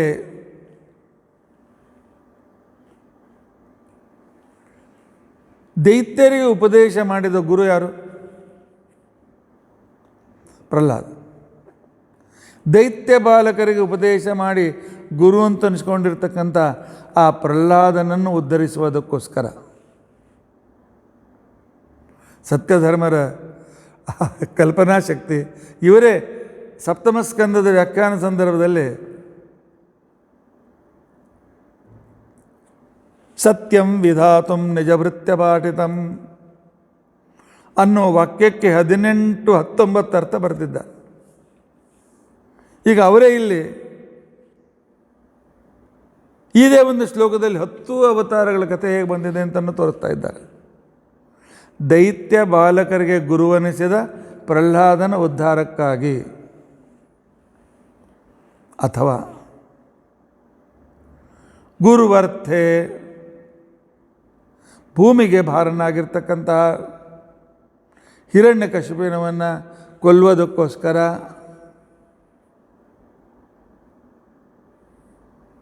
ಅಥವಾ ಗುರುವರ್ಥೆ ಪ್ರಹ್ಲಾದನ ಗುರು ತಂದೆ ಅಂತ ಅನ್ಸ್ಕೊಂಡಿರ್ತಕ್ಕಂಥ ಹಿರಣ್ಯಕಶಿಪುವಿನ ಅಂತರ್ಗತನಾಗಿರುವ ಆ ಜಯನನ್ನು ಉದ್ಧಾರ ಮಾಡೋದಕ್ಕೋಸ್ಕರ. ಗುರು ಶಬ್ದಕ್ಕೆ ಇಷ್ಟು ಜ್ಞಾನ, ಭಾರ, ಮಹತ್ವ, ಶರೀರ, ಏನೇನು ಇಷ್ಟು ಅರ್ಥಗಳಿವೆ. ಅದನ್ನು ಸಂಗ್ರಹ ಮಾಡಿ ಅಂದರೆ ಪ್ರಹ್ಲಾದನನ್ನು ಉದ್ಧರಿಸೋದಕ್ಕೋಸ್ಕರ, ಹಿರಣ್ಯಕಶಿಪುವಿನ ಅಂತರ್ಗತನಾಗಿದ್ದ ಜಯನಿಗೆ ಈ ಜನ್ಮದಿಂದ ಉದ್ಧಾರ ಮಾಡುವುದಕ್ಕೋಸ್ಕರ, ಭೂಮಿಗೆ ಗುರು ಅತ್ಯಂತ ಭಾರನಾಗಿರ್ತಕ್ಕಂಥ ಹಿರಣ್ಯಕಶಿಪುವನ್ನು ಸಂಹಾರ ಮಾಡೋದಕ್ಕೋಸ್ಕರ ಪರಮಾತ್ಮ ಅನುವನಂ ವನೇಚರವಾಗಿರ್ತಕ್ಕಂಥ ರೂಪ. ವನೇಚರ ರೂಪ ಯಾವುದು? ಸಿಂಹ. ಇನ್ನೊಂದು ವನೇಚರ, ವನಾರ್ಥಂ ಚರತಿ ಇತಿ ವನೇಚರ, ನೀರಿನಿಂದಲೇ ಉಪಜೀವನವನ್ನು ಮಾಡಿಕೊಂಡು ನೀರಿದ್ದರೆ ಜೀವಿತ ಇರ್ತಾನೆ ಅಂತ ನರ. ವನೇಚರ ಕಾಡಿನಲ್ಲಿ ಓಡಾಡುವ ಸಿಂಹ, ನೀರಿನಿಂದ ಉಪಜೀವನವನ್ನು ಮಾಡ್ತಕ್ಕಂಥ ಮನುಷ್ಯ. ಇವರಿಬ್ಬರ ರೂಪದಿಂದ ಅಂದರೆ ಅರ್ಧ ಪುರುಷ ರೂಪ ಅರ್ಧ ಸಿಂಹ ರೂಪದಿಂದ ಅನುವನಂ ಅವನು ಮೃಜೆ ಪದರುಚ ವ್ಯಚರತ, ಅನುವನಂ ವ್ಯಚರತ, ಕಾಡಿನಲ್ಲಿ ಅತ್ಯಂತ ವನರಾಜನಾಗಿ ಯಾವನು ತಿರುಗಾಡಿದನು ಅಂತ ನರಸಿಂಹದೇವರು ನಮ್ಮನ್ನು ಸಂರಕ್ಷಣೆ ಮಾಡಲಿ. ನರಸಿಂಹದೇವರು ತಿಳಿಸ್ಕೊಡ್ತಾರೆ, ನೀವು ಬರೇ ಮನುಷ್ಯರಾಗಿರಬೇಡಿ, ಸಿಂಹರು ಆಗರಿ. ಸಿಂಹ ಅಂದರೆ ಶ್ರೇಷ್ಠ ಅಂತ ಅರ್ಥ. ಸಂಸ್ಕೃತದಲ್ಲಿ ಸ್ಯುಹು ಉತ್ತರ ಪದೇ ವ್ಯಾಘ್ರ ಪುಂಗ ವರ್ಷಭ ಕುಂಜರಾ ಸಿಂಹ ಶಾರ್ದೂರ ನಾಗಾದ್ಯ ಪುಂಸ ಶ್ರೇಷ್ಠಾರ್ಥ ಗೋಚರ ಅಂತ ತಿಳ್ಕೊಂಡು ಅಂತ ಹೇಳಿದಂತೆ, ಸಿಂಹ ಅಂದರೆ ಶ್ರೇಷ್ಠ. ಎಕ್ಸ್ಟ್ರಾ ಆರ್ಡಿನರಿ ಆಗೋದಕ್ಕೋಸ್ಕರ ಪ್ರಯತ್ನಿಸಿ. ಇಷ್ಟೇ, ನನ್ನ ಕಡೆಯಿಂದ ಏನಾಗಂಗಿಲ್ಲ, ನಾನು ಮಾಡಲಿಕ್ಕಾಗಿಲ್ಲ, ಇದಕ್ಕಿಂತ ಹೆಚ್ಚಿಗೆ ನನ್ನ ಕಡೆಯಿಂದ ಆಗಿಲ್ಲ ಅಂತನ್ನೋ ಹೇಡಿತನವನ್ನು ಬಿಟ್ಟು ಭಗವಂತನ ಅನುಗ್ರಹ ಇದೆ, ನಾನು ಮಾಡಿ ತೋರಿಸ್ತೇನೆ. ಪರಮಾತ್ಮ ನಾನು ಹೊರಟ್ರೆ, ನಾನು 1 ಹೆಜ್ಜೆ ಹೆಚ್ಚಿಟ್ಟರೆ ಪರಮಾತ್ಮ 100 ಹೆಜ್ಜೆ ನನ್ನ ಮುಂದೆ ಕರೆದುಕೊಂಡು ಹೋಗ್ತಾನೆ. ಆ ವಿಶ್ವಾಸವನ್ನು ಇಟ್ಟು ಅದಕ್ಕೋಸ್ಕರವೇ ನಮಗೆ ಭೀಮಸೇನ ದೇವರು ಮಾರ್ಗದರ್ಶನ ಮಾಡ್ತಾರೆ. ಮಹಾಪ್ರಯತ್ನ ವರ್ಜಿತ ಹರೇನನುಗ್ರಹೋಜ್ಜಿತ. ಮಹಾಪ್ರಯತ್ನ ಮಾಡಿ ಸಾಧಿಸದೇ ಇರತಕ್ಕಂಥವ್ರ ಮೇಲೆ ದೇವರು ಅನುಗ್ರಹ ಮಾಡೋದಿಲ್ಲ. ರಿಸ್ಕ್ ತೆಗೆದುಕೊಳ್ಳಿ, ಮುನ್ನಡೆಯಿರಿ. ಅಂಥ ವೇಳೆಯಲ್ಲಿ ಏನು ಇರಬೇಕು? ಭೀಮಸೇನ ದೇವರು ಹೇಳ್ತಾರೆ, ನನಗಿರ್ತಕ್ಕಂಥ ಸಾಮರ್ಥ್ಯ ಅಂತಂದರೆ ಸ್ಥಿರೋನುಭಾವ ಏವಮೇ ಮಹಾನ್ ಅನುಗ್ರಹೋ ಹರೇ. ನನಗೆ ಪರಮಾತ್ಮನಲ್ಲಿ ಪೂರ್ತಿ ಸ್ಥಿರವಾದ ವಿಶ್ವಾಸ ಇದೆ. ಅವನಿಗೆ ನಮಸ್ಕರಿಸಿ ಯಾವುದೇ ಕೆಲಸ ಪ್ರಾರಂಭ ಮಾಡಿದರೂ ಪೂರ್ತಿ ಅವನು ಅದನ್ನು ಮಾಡಿಸಿಕೊಡ್ತಾನೆ ಅಂತನೂ ಪೂರ್ತಿ ವಿಶ್ವಾಸ ನನಗಿದೆ. ಆ ಭಗವಂತ ಅನುಗ್ರಹದ ವಿಶ್ವಾಸ ನನಗಿದೆ. ಸ್ಥಿರ ಅನುಭವ, ಯಾವಾಗಲೂ ಸ್ಥಿರವಾಗಿದ್ದ ನನ್ನ ಅನುಭವ ಅಂತ ಹೇಳ್ತಾ ಇದ್ದಾರೆ. ನನ್ನ ಮನಸ್ಸಿನ ಆಳದಲ್ಲಿ ಇರುವ ಈ ವಿಶ್ವಾಸ. ಆದ್ದರಿಂದಾಗಿ ಆಗಂಗಿಲ್ಲ ಅಂತ ಅನ್ನೋದಿಲ್ಲ, ನನ್ನ ಕಡೆಯಿಂದ ಆಗೋದಿಲ್ಲ, ನನ್ನಲ್ಲಿದ್ದ ದೇವರಿಂದ ಆಗ್ತದೆ. ಪ್ರಯತ್ನ ಮಾಡಲಿಕ್ಕೆ ಹೊರಡೋಣ, ನಂತರ ಪರಮಾತ್ಮ ನಡ್ಸ್ಕೊಂಡು ಹೋಗ್ತಾನೆ ಅಂತಕ್ಕಂತಹ ಆ ಒಂದು ಸಂದೇಶವನ್ನು ಕೊಡ್ತಾ ಇದ್ದಾರೆ ನರಸಿಂಹಾವತಾರದಿಂದ. ವಾಮನಾವತಾರ 9ನೇ ಅವತಾರ, 5ನೇ ಅವತಾರ. ವಾಮನಾವತಾರದಿಂದ ಗುರುವರ್ಥೆ ತ್ಯಕ್ತ ರಾಜ್ಯಂ, ಗುರು ಅರ್ಥೆ, ಗುರುಗಳ ವಚನವನ್ನು ಪರಿಪಾಲಿಸುವುದಕ್ಕೋಸ್ಕರ. ತ್ಯಕ್ತ ರಾಜ್ಯಂ, ತನ್ನ ರಾಜ್ಯವನ್ನು ಬಲಿಚಕ್ರವರ್ತಿಗೆ ಬಿಟ್ಟುಕೊಟ್ಟ. ಬೃಹಸ್ಪತ್ಯಾಚಾರ್ಯ ಹೇಳಿದ್ರು, ನೋಡಪ್ಪ, ಈಗ ತಮೋಗುಣದ ಉನ್ನಾಹ ಇದೆ, ಇಂಥ ಸಂದರ್ಭದಲ್ಲಿ ಅವರಿಗೆ ಜಯ ಆಗ್ತದೆ, ಸುಮ್ಮನೆ ಬಡದಾಡಿ ಕೈಕಾಲು ಯಾಕೆ ಮುರ್ಕೊಳ್ತೀರಿ ಅಂಥೇಳಿ ಗುರು ವಚನ ಪರಿಪಾಲನಾರ್ಥಂ. ಯಾವನು ತನ್ನ ರಾಜ್ಯವನ್ನು ಬಿಟ್ಟು? ಇಂದ್ರ. ಅಥವಾ ಗುರುವರ್ಥೆ, ಗುರುಗಳ ಮಾತನ್ನು ಕೇಳಿದ ಇಂದ್ರನಿಗೋಸ್ಕರ. ಇಲ್ಲ, ತನ್ನ ಶಿಷ್ಯನಿಗೆ ಸರಿಯಾಗಿ ಮಾರ್ಗದರ್ಶನ ಮಾಡಿದ ಗುರುಗಳಿಗೋಸ್ಕರ, ಬೃಹಸ್ಪತ್ಯಾಚಾರ್ಯರಿಗೋಸ್ಕರ. ಅಂದರೆ ಅವರ ಮೇಲೆ ವಿಶೇಷವಾದ ಅನುಗ್ರಹವನ್ನು ಮಾಡೋದಕ್ಕೋಸ್ಕರ. ಅಥವಾ ಗುರು, ಜಗತ್ತಿನಲ್ಲಿ ನಮಗೆ 5 ಜನ ಗುರುಗಳು: ತಂದೆ, ತಾಯಿ. ಮನೆಯಲ್ಲಿ ನಮಗೆ ಇಟ್ಕೊಂಡು ಊಟಕ್ಕೆ ಹಾಕಿದ ಗುರುಪತ್ನಿ. ವಿದ್ಯೆಯನ್ನು ಕೊಟ್ಟಿರ್ತಕ್ಕಂಥ ಗುರುಪತ್ನಿ. ಹೆಣ್ಣನ್ನು ಕೊಟ್ಟಿರ್ತಕ್ಕಂಥ ಅತ್ತೆ ಮಾವ, ಹಿರಿಯ ಅಣ್ಣ, ಅತ್ತೆಗೆ. 5 ಜನ ಗುರುಗಳು ನಮಗೆ. ಈ 5 ಜನ ಗುರುಗಳಿಗೆ ನಾವು ಮರ್ಯಾದೆಯನ್ನು ಕೊಡಬೇಕು. ಇಲ್ಲಿ ಗುರು, ವಾಮನನಿಗೆ ಅಣ್ಣ ಯಾರು? ಇಂದ್ರ. ಅದಿತಿಯಲ್ಲಿ ಮೊದಲು ಇಂದ್ರ ಹುಟ್ಟಿದ, ನಂತರ ವಾಮನಾವತಾರವಾಯಿತು ಉಪೇಂದ್ರ. ಇವನು ತನ್ನ ಅಣ್ಣನಾದ ಇಂದ್ರನಿಗೆ ರಾಜ್ಯವನ್ನು ಕೊಡುವುದಕ್ಕೋಸ್ಕರ ತ್ಯಕ್ತ ರಾಜ್ಯ, ತಾನು ದಾನವಾಗಿ ತೆಗೆದುಕೊಂಡ ರಾಜ್ಯವನ್ನು ವಾಮನ ತ್ಯಕ್ತ ರಾಜ್ಯ ಇಂದ್ರನಿಗೆ ಕೊಟ್ಬಿಟ್ಟ. ದಾನದಿಂದ ಬಂದಿರತಕ್ಕಂಥದ್ದನ್ನು ಕೊಟ್ಟು, ಅಥವಾ ತ್ಯಕ್ತ ರಾಜ್ಯ ಅರ್ಥೆ, ತನಗೆ ದಾನ ಕೊಡೋದಕ್ಕೋಸ್ಕರ ತನ್ನ ರಾಜ್ಯವನ್ನೇ ಸಮರ್ಪಣೆ ಮಾಡಿದ ಆ ಬಲಿಚಕ್ರವರ್ತಿಯನ್ನು ಉದ್ಧಾರ ಮಾಡೋದಕ್ಕೋಸ್ಕರ. ಯಾವನು ಅನುವನಂ, ವನ ಅಂತಿಕೊಂಡಂತಂದರೆ ಆಗಲೇ ಹೇಳಿದಂತೆ ನೀರು. ನರ್ಮದಾ ನದಿ ತೀರದಕ್ಕೆ ವ್ಯಚಾರತ ತಿರುಗೋದ, ಅಲ್ಲೇ ಎಂದೇ ನಡೆದಿತ್ತು ಬಲಿಚಕ್ರವರ್ತಿ ರಾಜ್ಯ. ಹೀಗಾಗಿ ಆ ನರ್ಮದಾ ನದಿ ತೀರಕ್ಕೆ ಹೋಗಿರ್ತಕ್ಕಂಥ ಯಾವ ವ್ಯಕ್ತಿ ಇದ್ನಲ್ಲ, ಅಂಥ ವಾಮನ ದೇವರು ನಮ್ಮನ್ನು ಸಂರಕ್ಷಣೆ ಮಾಡಲಿ. ಗುರುವರ್ಥೆ ತ್ಯಕ್ತರಾಜ್ಯ ವ್ಯಚರದನುವನಂ ಪದ್ಮಪದ್ಮ್ಯಾಂ. ಈ ಒಂದು 4-5 ವಾಕ್ಯಗಳನ್ನು ಇಟ್ಟುಕೊಂಡು ದಶಾವತಾರದ ಕಥೆಯನ್ನು ಹೇಳ್ತಾ ಇದ್ದಾರೆ ಸತ್ಯಧರ್ಮ ತೀರ್ಥರು. ಇನ್ನು 6ನೇ ಅವತಾರ ಪರಶುರಾಮ ಅವತಾರ. ಗುರುವರ್ಥೆ,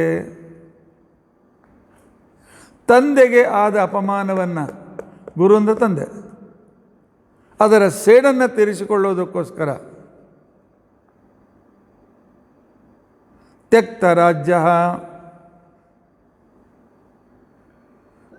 ತ್ಯಕ್ತಂ ರಾಜ್ಯಂ ಏನ ಸಹ. ತ್ಯಕ್ತ ರಾಜ್ಯ, ಯಾವ ಭಗವಂತನಿಂದ ಆ ಸಂಪೂರ್ಣ ಕಾರ್ತವೀರ್ಯರು ಹಯ್ಯಯ್ಯ ದೇಶದವರು ರಾಜ್ಯವನ್ನು ಬಿಟ್ಟುಬಿಟ್ರೋ, ರಾಜ್ಯವನ್ನು ಕಳೆದುಕೊಂಡ್ರು. ಇನ್ನೊಂದು ರಾಜ್ಯ ಅಂದರೆ ನಮ್ಮ ಶರೀರ. ಕೇಳಿದ್ದೀರಿ ನೀವು ಭಾಗವತಲ್ಲಿ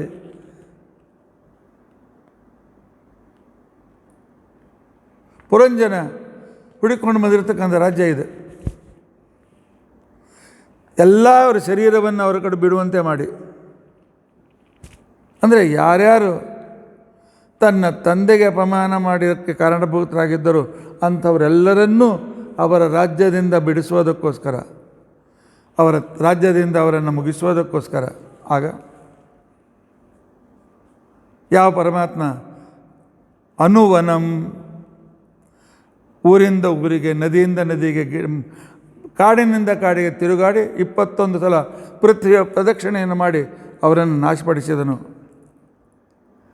ಅಥವಾ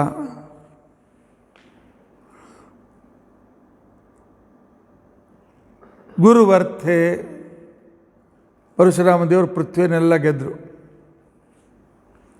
ಗೆದ್ದು ಆ ನಂತರ ಸಂಪೂರ್ಣ ಮಾನವ ಜಾತಿಗೆ, ಮಾನವರು, ದೇವರು, ಅಸುರರು ಎಲ್ಲರಿಗೂ ತಂದೆ ಅಂತ ಅನಿಸ್ಕೊಂಡಿರ್ತಕ್ಕಂಥವ್ರು ಕಶ್ಯಪರು.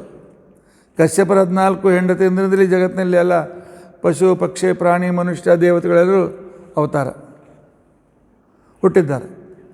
ಅವರಿಗೆ ಎಲ್ಲ ದಾನವನ್ನು ಕೊಟ್ಟು, ಕೆತ್ತ ರಾಜ್ಯಂ, ದಾನ ಎಲ್ಲ ಕೊಟ್ಟರು, ದಾನ ಕೊಟ್ಟು ಪರಶುರಾಮರು ತಪಸ್ಸಿಗೆ ಹೊರಟೋಗ್ಬಿಟ್ರು. ಅವ್ರು ತಮಗಿರಲಿಕ್ಕೆ ಭೂಮಿ ಉಳಿಲಿಲ್ಲ. ಅದಕ್ಕೆ ತಮ್ಮ ಆ ಪರಶುವನ್ನು ಒಗೆದು ಈ ವೆಸ್ಟ್ ಕೋಸ್ಟನ್ನು ಖಾಲಿ ಮಾಡಿಸಿರೋರು ಅವರೇ.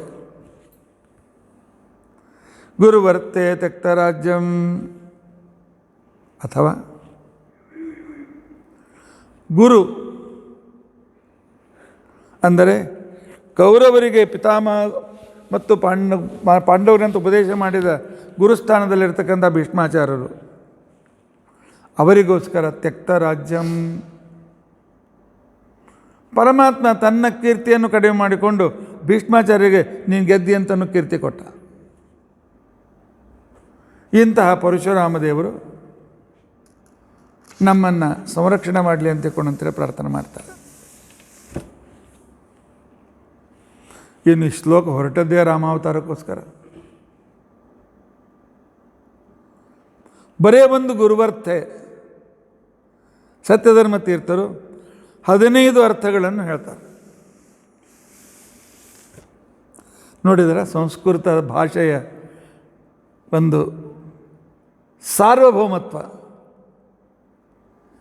ಒಂದನ್ನು ಇಟ್ಟುಕೊಂಡು ಎಷ್ಟು ಇದಕ್ಕೆ ಸಮಾನಾರ್ಥಕ ಶಬ್ದಗಳು. ಥಿಸೋರಸ್ ಎಷ್ಟು ಸಿಗ್ತದೆ ನಿಮಗೆ ಅಂತ ತಿಳ್ಕೊಂಡಂತಂದರೆ ಸಮಾನಾರ್ಥಕ ಶಬ್ದಗಳು. ಗುರುವರ್ಥೆ ರಾಕ್ಷಸವಧ ರೂಪವಾಗಿರ್ತಕ್ಕಂಥ ಮಹತ್ವಪೂರ್ಣ ಕಾರ್ಯಕ್ಕೋಸ್ಕರ. ನಂಬರ್ 1 ಗುರುವರ್ಥೆ, ಜಗತ್ತಿಗೆ ಗುರುಗಳು, ದೇವತೆಗಳು, ಅವರ ಮೇಲೆ ಅವರನ್ನು ಪೀಡಿಸ್ತಕ್ಕಂತಹ ರಾವಣಾದಿಗಳಿಂದ ಅವರನ್ನು ಸಂರಕ್ಷಣೆ ಮಾಡೋದಕ್ಕೋಸ್ಕರ. ನಂಬರ್ 2 ಗುರುವರ್ಥೆ, ತನಗೆ ಹಿರಿಯರು ದಶರಥ, ಕೈಕೇಯಿ. ದಶರಥನು ಕೈಕೇಯಿಗೆ ಕೊಟ್ಟ ವಚನದಿಂದ ತನ್ನ ಗುರುವಾದ ದಶರಥ ವಂಚಿತನಾಗಬಾರ್ದು, ವಚನ ಭ್ರಷ್ಟನಾಗಬಾರ್ದು. ದಶರಥ ಸಾಕ್ಷಾತ್ತಾಗಿ ಹೇಳದೇ ಇದ್ದರೂ ಕೈಕೇಯಿಂದ ತಿಳಿದುಕೊಂಡು ಹೊರಟುಬಿಟ್ಟ. ನನ್ನ ವನವಾಸಕ್ಕೆ ಹೋಗಬೇಕಾಗಿದ್ದು ನಮ್ಮ ಅಪ್ಪ ಕೈಕೇಯಿ ಕೊಟ್ಟ ವಚನ ರಕ್ಷಣೆ ಮಾಡೋದಕ್ಕೋಸ್ಕರ. ಅಥವಾ ಗುರುವರ್ಥೆ, ಗುರು ಅಂತ ಅನ್ಸ್ಕೊಂಡಿರ್ತಕ್ಕಂಥ ಮಲತಾಯಿ ಆದರೂ ಗುರು ಹಿರಿಯಳವಳು. ಅವಳು ಹೇಳ್ತಾಳೆ, ನಿಮ್ಮಪ್ಪ ನಿನ್ನೆ ಈ ರೀತಿಯಾಗಿ ಮಾಡಿದ್ದಾನೆ ಅಂತಕೊಂಡಂತೇಳಿ.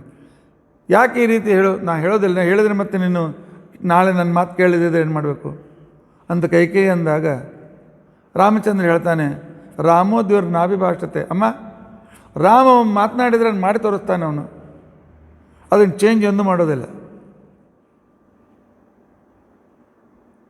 ಅವಳಿಗೆ ಕೊಟ್ಟ ಈ ಮಾತನ್ನು ಸತ್ಯಪಡಿಸೋದಕ್ಕೋಸ್ಕರ ತಂದೆ ಕೊಟ್ಟ ಮಾತು, 2 ವರ ಕೊಡ್ತೇನೆ ಕೇಳು, ಕೊಡ್ತೇನೆ ಅಂತೇಳಿ ತಂದೆಯ ಮಾತು ಕೂಡ ಸುಳ್ಳಾಗಬಾರ್ದು.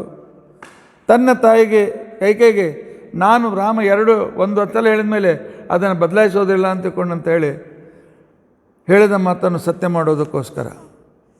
ಇದು ಮೂರನೇ ಅರ್ಥ. ಗುರುವರ್ಥೆ, ಗುರುಗಳು ವಿಶ್ವಾಮಿತ್ರರು, ಅವರ ಯಜ್ಞವನ್ನು ರಕ್ಷಣೆ ಮಾಡೋದಕ್ಕೋಸ್ಕರ. ಆ ನಂತರ ಇದು ನಾಲ್ಕನೇ ಅರ್ಥ. ಐದನೇ ಅರ್ಥ ಗುರುವರ್ಥೆ, ತಮ್ಮ ವಂಶಕ್ಕೆ ಗುರುಗಳು ಗೌತಮ ಋಷಿಗಳು.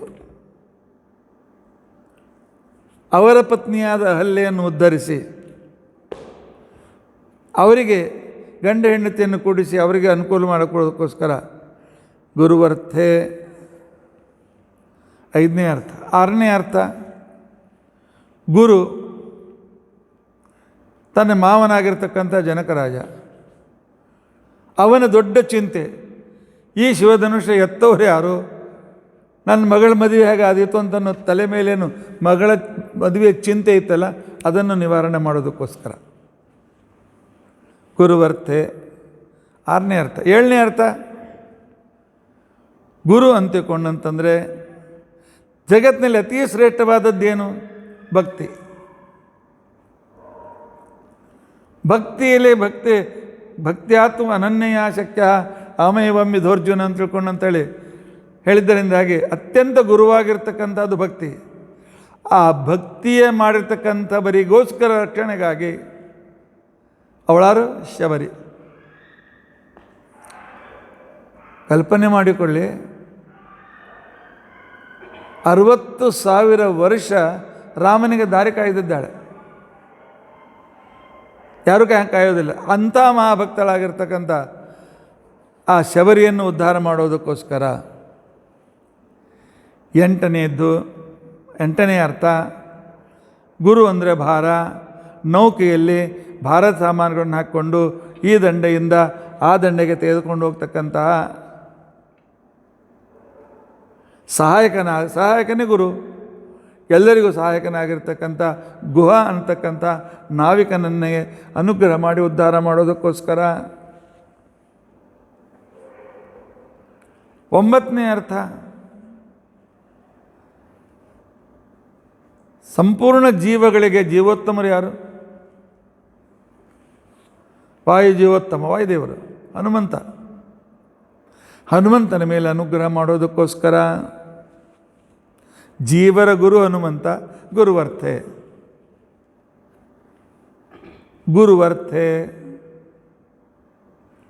ಕಪಿಗಳ ಗುರು ಯಾರು? ಸುಗ್ರೀವ. ಸುಗ್ರೀವನಿಗೆ ರಾಜ್ಯವನ್ನು ಕೊಡಿಸುವುದಕ್ಕೋಸ್ಕರ. 10ನೇ ಅರ್ಥ ಇಲ್ಲ 11ನೇ ಅರ್ಥ ಸುಗ್ರೀವನ ಗುರು ಯಾರು? ಸುಗ್ರೀವನ ಅಣ್ಣ ಯಾರು? ಸುಗ್ರೀವನ ಅಣ್ಣ ವಾಲಿ ಮಾಡಿದ ಪಾಪದಿಂದ ಅವನನ್ನು ಪಾಪಮುಕ್ತನನ್ನಾಗಿ ಮಾಡುವುದಕ್ಕೋಸ್ಕರ. ಯಾಕೆ? ಅವನು ದೇಶದ್ರೋಹ ಮಾಡಿದ್ದ ವಾಲಿ, ರಾವಣನ ಜೊತೆಗೆ ಸಖ್ಯ ಮಾಡಿಕೊಂಡಿದ್ದ, ಸಂಧಿ ಮಾಡಿಕೊಂಡಿದ್ದ. ತನ್ನ ಹೆಂಡತಿಯನ್ನು ತಮ್ಮನ ಹೆಂಡತಿಯನ್ನು ತನ್ನ ಅಂತಃಪುರಕ್ಕೆ ಸೇರಿಸಿಕೊಂಡಿದ್ದ. ಅವನ ಪಾಪಗಳನ್ನು ತೊಳೆದು ಅವನನ್ನು ಉದ್ಧಾರ ಮಾಡೋದಕ್ಕೋಸ್ಕರ ಅಂತಿಕೊಂಡಂತ ಹೇಳಿದ್ದಾರೆ. ಇದು ಎಲ್ಲಿವರೆಗೂ ಎಷ್ಟು ಅರ್ಥ? 11 ಅರ್ಥಗಳದು. 12ನೇದ್ದು ಗುರೋಹೋ, ಇನ್ನೊಬ್ಬ ಅಣ್ಣ. ಆ ಅಣ್ಣ ಯಾರು? ಸಂಪಾತಿ ಅಣ್ಣ ಜಟಾಯು. ಇಲ್ಲ, ಸಂಪಾತಿಯ ತಮ್ಮ.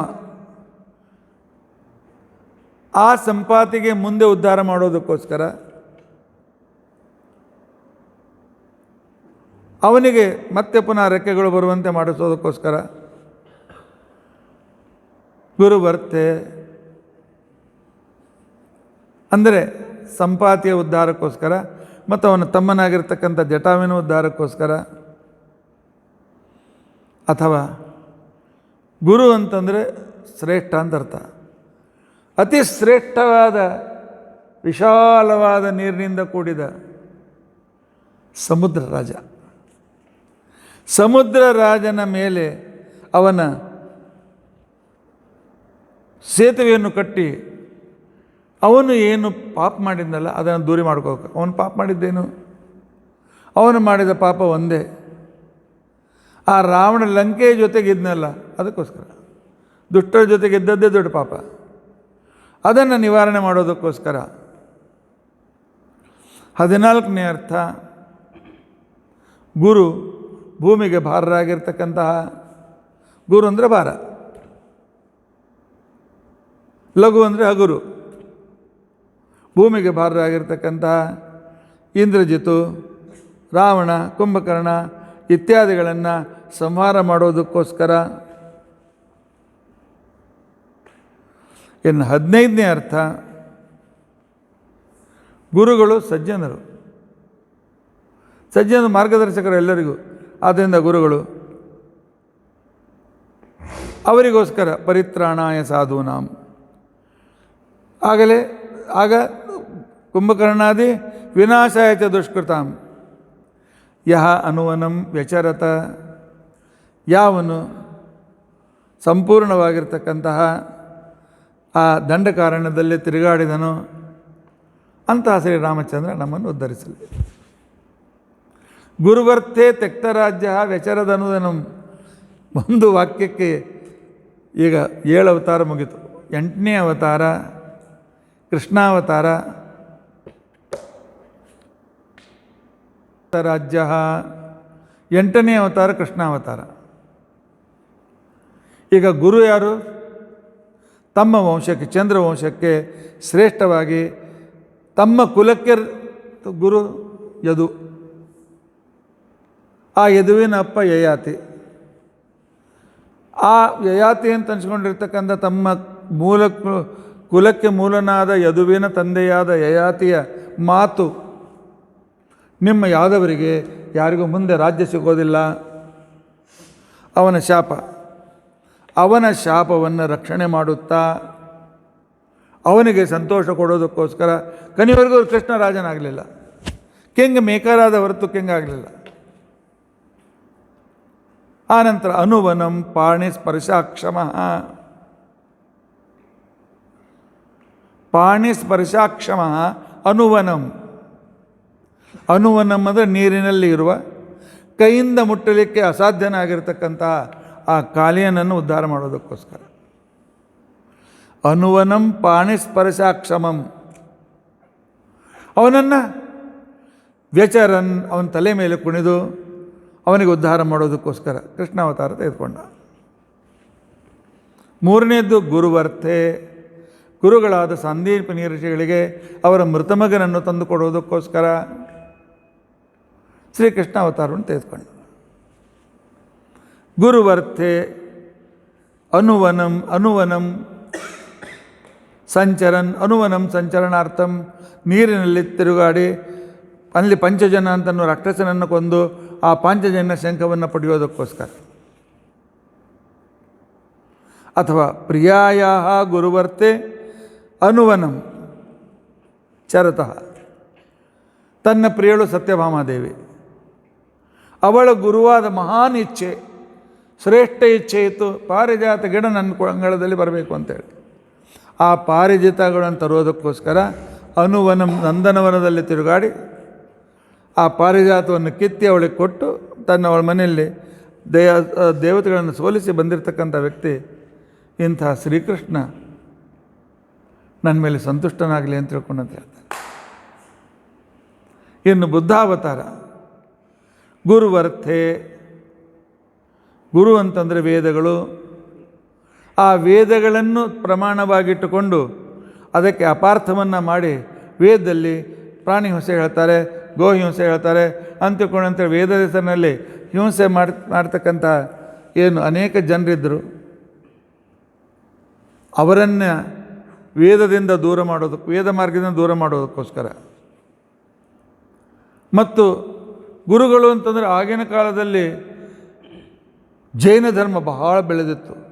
ಹೀಗಾಗಿ ಗುರುಸ್ಥಾನದಲ್ಲಿರ್ತಕ್ಕಂಥ ಆ ಜೈನ ಧರ್ಮವನ್ನು ಅದನ್ನು ನಾಶಪಡಿಸೋದಕ್ಕೋಸ್ಕರ ಜೈನ ಧರ್ಮವನ್ನು ಹೋಗಲಾಡಿಸಿ ಬೌದ್ಧ ಧರ್ಮ ಪ್ರಾರಂಭವಾಯಿತು. ಹೀಗೆ ಅವರೆಲ್ಲರಿಗೂ ತಪ್ಪು ದಾರಿಗೆ ಕಳಿಸಿ ಅವರಿಗೆ ತಮೋಗುಣಿಗಳು ಅಂಧನ್ ತಮಸ್ಸು ಕೊಡೋದಕ್ಕೋಸ್ಕರ. ಅಥವಾ ಗುರುವರ್ಥೆ, ಗುರು ರಹಸ್ಯ ಅರ್ಥಗಳಿಂದ ಯುಕ್ತವಾಗಿರ್ತಕ್ಕಂಥ ಗೌತಮ ಬುದ್ಧ ಉಪದೇಶ ಮಾಡಿದ್ದೇನು? ಇದಂ ಜಗತ್ ಶೂನ್ಯಂ,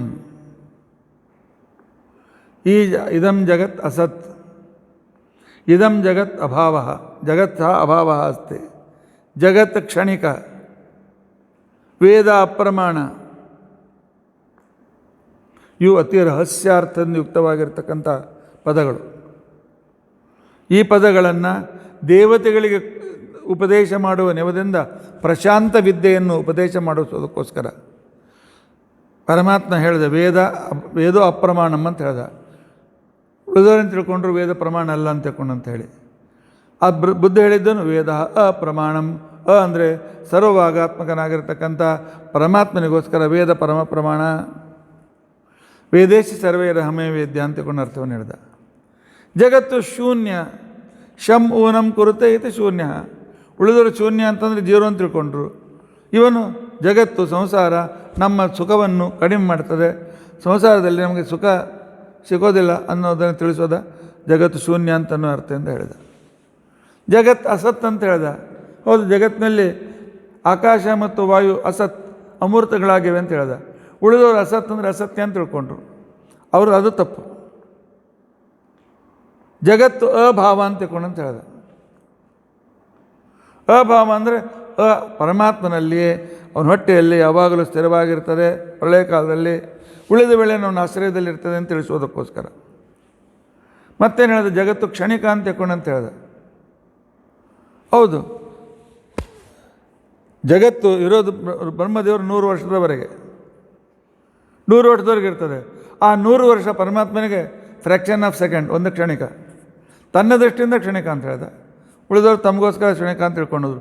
ಈ ರೀತಿಯಾಗಿರ್ತಕ್ಕಂಥ ಗುರು ರಹಸ್ಯಾರ್ಥಗಳಿಂದ ಯುಕ್ತವಾದ ಈ ಶಬ್ದಗಳನ್ನು ದೇವತೆಗಳಿಗೆ, ಗುರುಗಳಿಗೆ, ಮನುಷ್ಯ ಗುರುಗಳಾದಂಥ ದೇವತೆಗಳಿಗೆ ಉಪದೇಶ ಮಾಡೋದಕ್ಕೋಸ್ಕರ ತ್ಯಕ್ತ ರಾಜ್ಯಂ, ತನ್ನ ರಾಜ್ಯವನ್ನು ತಾನು ಬಿಟ್ಟು ಗೌತಮ ಬುದ್ಧನಾದ.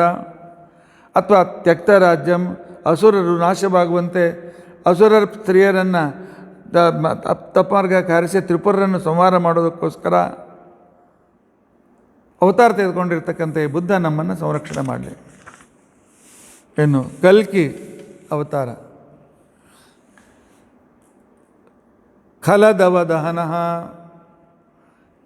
ದುಷ್ಟರು ಅಂತಕ್ಕಂತಹ ದಟ್ಟವಾದ ಕಾಡನ್ನು ನಾಶಪಡಿಸಿದವನು. ಕೊನೆಗೆ ಉಳಿದವರು ಮ್ಲೇಚ್ಛರು. ಧರ್ಮ ಇಲ್ಲ, ಏನಿಲ್ಲ, ಒಟ್ಟು ನಾವು ಮಾಡಿದ್ದೇ ನಿಜ, ಯಾವುದೇ ಧರ್ಮ ಇಲ್ಲ, ಯಾವುದೇ ನಿಯಮ ಇಲ್ಲ, ಯಾವುದೇ ಸ್ತ್ರೀ ಪುರುಷ ಮನೆ ಸಂಧ್ಯಾವಂದನ ತಾನು ಅಪ್ಪಿನ ಏನಿಲ್ಲ, ಏನು ಬಿಂದಾಸ್ ಈಗಲೇ ಇದ್ದಾರೆ ಮ್ಲೇಚ್ಛರು. ಅವ್ರ ಕೊನೆಗೆ ಅವರೇ ಉಳಿತಾರೆ. ಅವರ ಖಲದವದನ ಆ ಸಮೂಹವನ್ನು ನಾಶಪಡಿಸುವುದಕ್ಕೋಸ್ಕರ ಗುರುವರ್ಥ ಅತಿ ಶ್ರೇಷ್ಠವಾದ ಕೃತಿಯುಗದ ಸಂಸ್ಕೃತಿಯನ್ನು ಪ್ರಾರಂಭ ಮಾಡೋದಕ್ಕೋಸ್ಕರ ಪ್ರಿಯ ವಿರಹ ರೂಪುಷಃ, ಪ್ರಿಯವಾದಂತಹ ಧರ್ಮವನ್ನು ನಾಶಪಡಿಸಿದ್ದರಿಂದಾಗಿ ಸಿಟ್ಟಿಗೆ ಬಂದು ತ್ಯಕ್ತ ರಾಜ್ಯ, ಎಲ್ಲ ದುಷ್ಟರನ್ನು ಅವರ ರಾಜ್ಯ ಅಂತ ಶರೀರ, ಅವರ ಶರೀರದಿಂದ ಅವರು ನಾಶ ಮಾಡಿಸೋದಕ್ಕೋಸ್ಕರ ಯಾವ ವ್ಯಕ್ತಿ ಅವತಾರವನ್ನು ತೆಗೆದುಕೊಂಡು ಈ ಜಗತ್ತನ್ನು ಸಂರಕ್ಷಿಸಿದನು ಆ ಕಲ್ಕಿ ನಾಮಕನಾಗಿರ್ತಕ್ಕಂಥ ಪರಮಾತ್ಮ ನಮ್ಮನ್ನು ಸಂರಕ್ಷಣೆ ಮಾಡಲಿ ಅಂತ ತಿಳ್ಕೊಂಡು ಅಂತೇಳಿ ಒಂದು ಶ್ಲೋಕದಲ್ಲಿ ಸತ್ಯಧರ್ಮರು, ಅವ್ರ ಶೈಲಿನೇ ಅದ್ಭುತವಾಗಿರ್ತಕ್ಕಂಥದ್ದು, ಸಂಪೂರ್ಣ ರಾಮಾಯಣ ಕಥೆಯನ್ನು, ಆನಂತರ ಸಂಪೂರ್ಣವಾಗಿರ್ತಕ್ಕಂಥ ದಶಾವೃತದ ಕಥೆಗಳನ್ನು ಈ ಶ್ಲೋಕದಲ್ಲಿ ಸೇರಿಸಿ ಅದರ ಅರ್ಥವನ್ನು ನಮಗೆ ಹೇಳಿ ಅನುಕಾರ ಮಾಡಿದ್ದಾರೆ. ಇಂತಹ ಶ್ಲೋಕ ಮತ್ತೊಮ್ಮೆ ಓದ್ತೇನೆ. ಗುರುವರ್ಥೆ ತ್ಯಕ್ತರಾಜ್ಯ ವ್ಯಚರದನುವನಂ ಪದ್ಮಪದ್ಭ್ಯಾಂ ಪ್ರಿಯಾಯ ಸ್ಪಾಣಿಸ್ಪರ್ಶಾಕ್ಷಮಾಭ್ಯಾಂ ಮೃಜಿತಪತಿರಜೋ ಯೋ ಹರೀಂದ್ರಾನುಜಾಭ್ಯಾಂ ವೈರೂಪ್ಯಾತ್ ಶೂರ್ಪಣಖ್ಯಾ ಪ್ರಿಯ ವಿರಹರುಷ ರೂಪಿತಭ್ರೂ ವಿಜಂಬ್ರಾ ಶ್ರುತ್ವಾ ನಿರ್ಬದ್ಧ ಸೇತು ಖಲದವದಹನಃ ಕೋಸಲೇಂದ್ರೋವತೀರ್ಣ. ಇಷ್ಟು ಒಂದೇ ಶ್ಲೋಕದಲ್ಲಿ ಕೇಳಿದ್ದೀರಿ. ಈ ಶ್ಲೋಕ ಹೇಳಿದ್ರೆ ದಶಾವತಾರ ಸ್ತೋತ್ರವೂ ಆಯಿತು, ರಾಮಾಯಣದ ಕಥೆಯೂ ಆಯಿತು. ದಿನಾಲು ಇದನ್ನು ಅನ್ನೋಣ.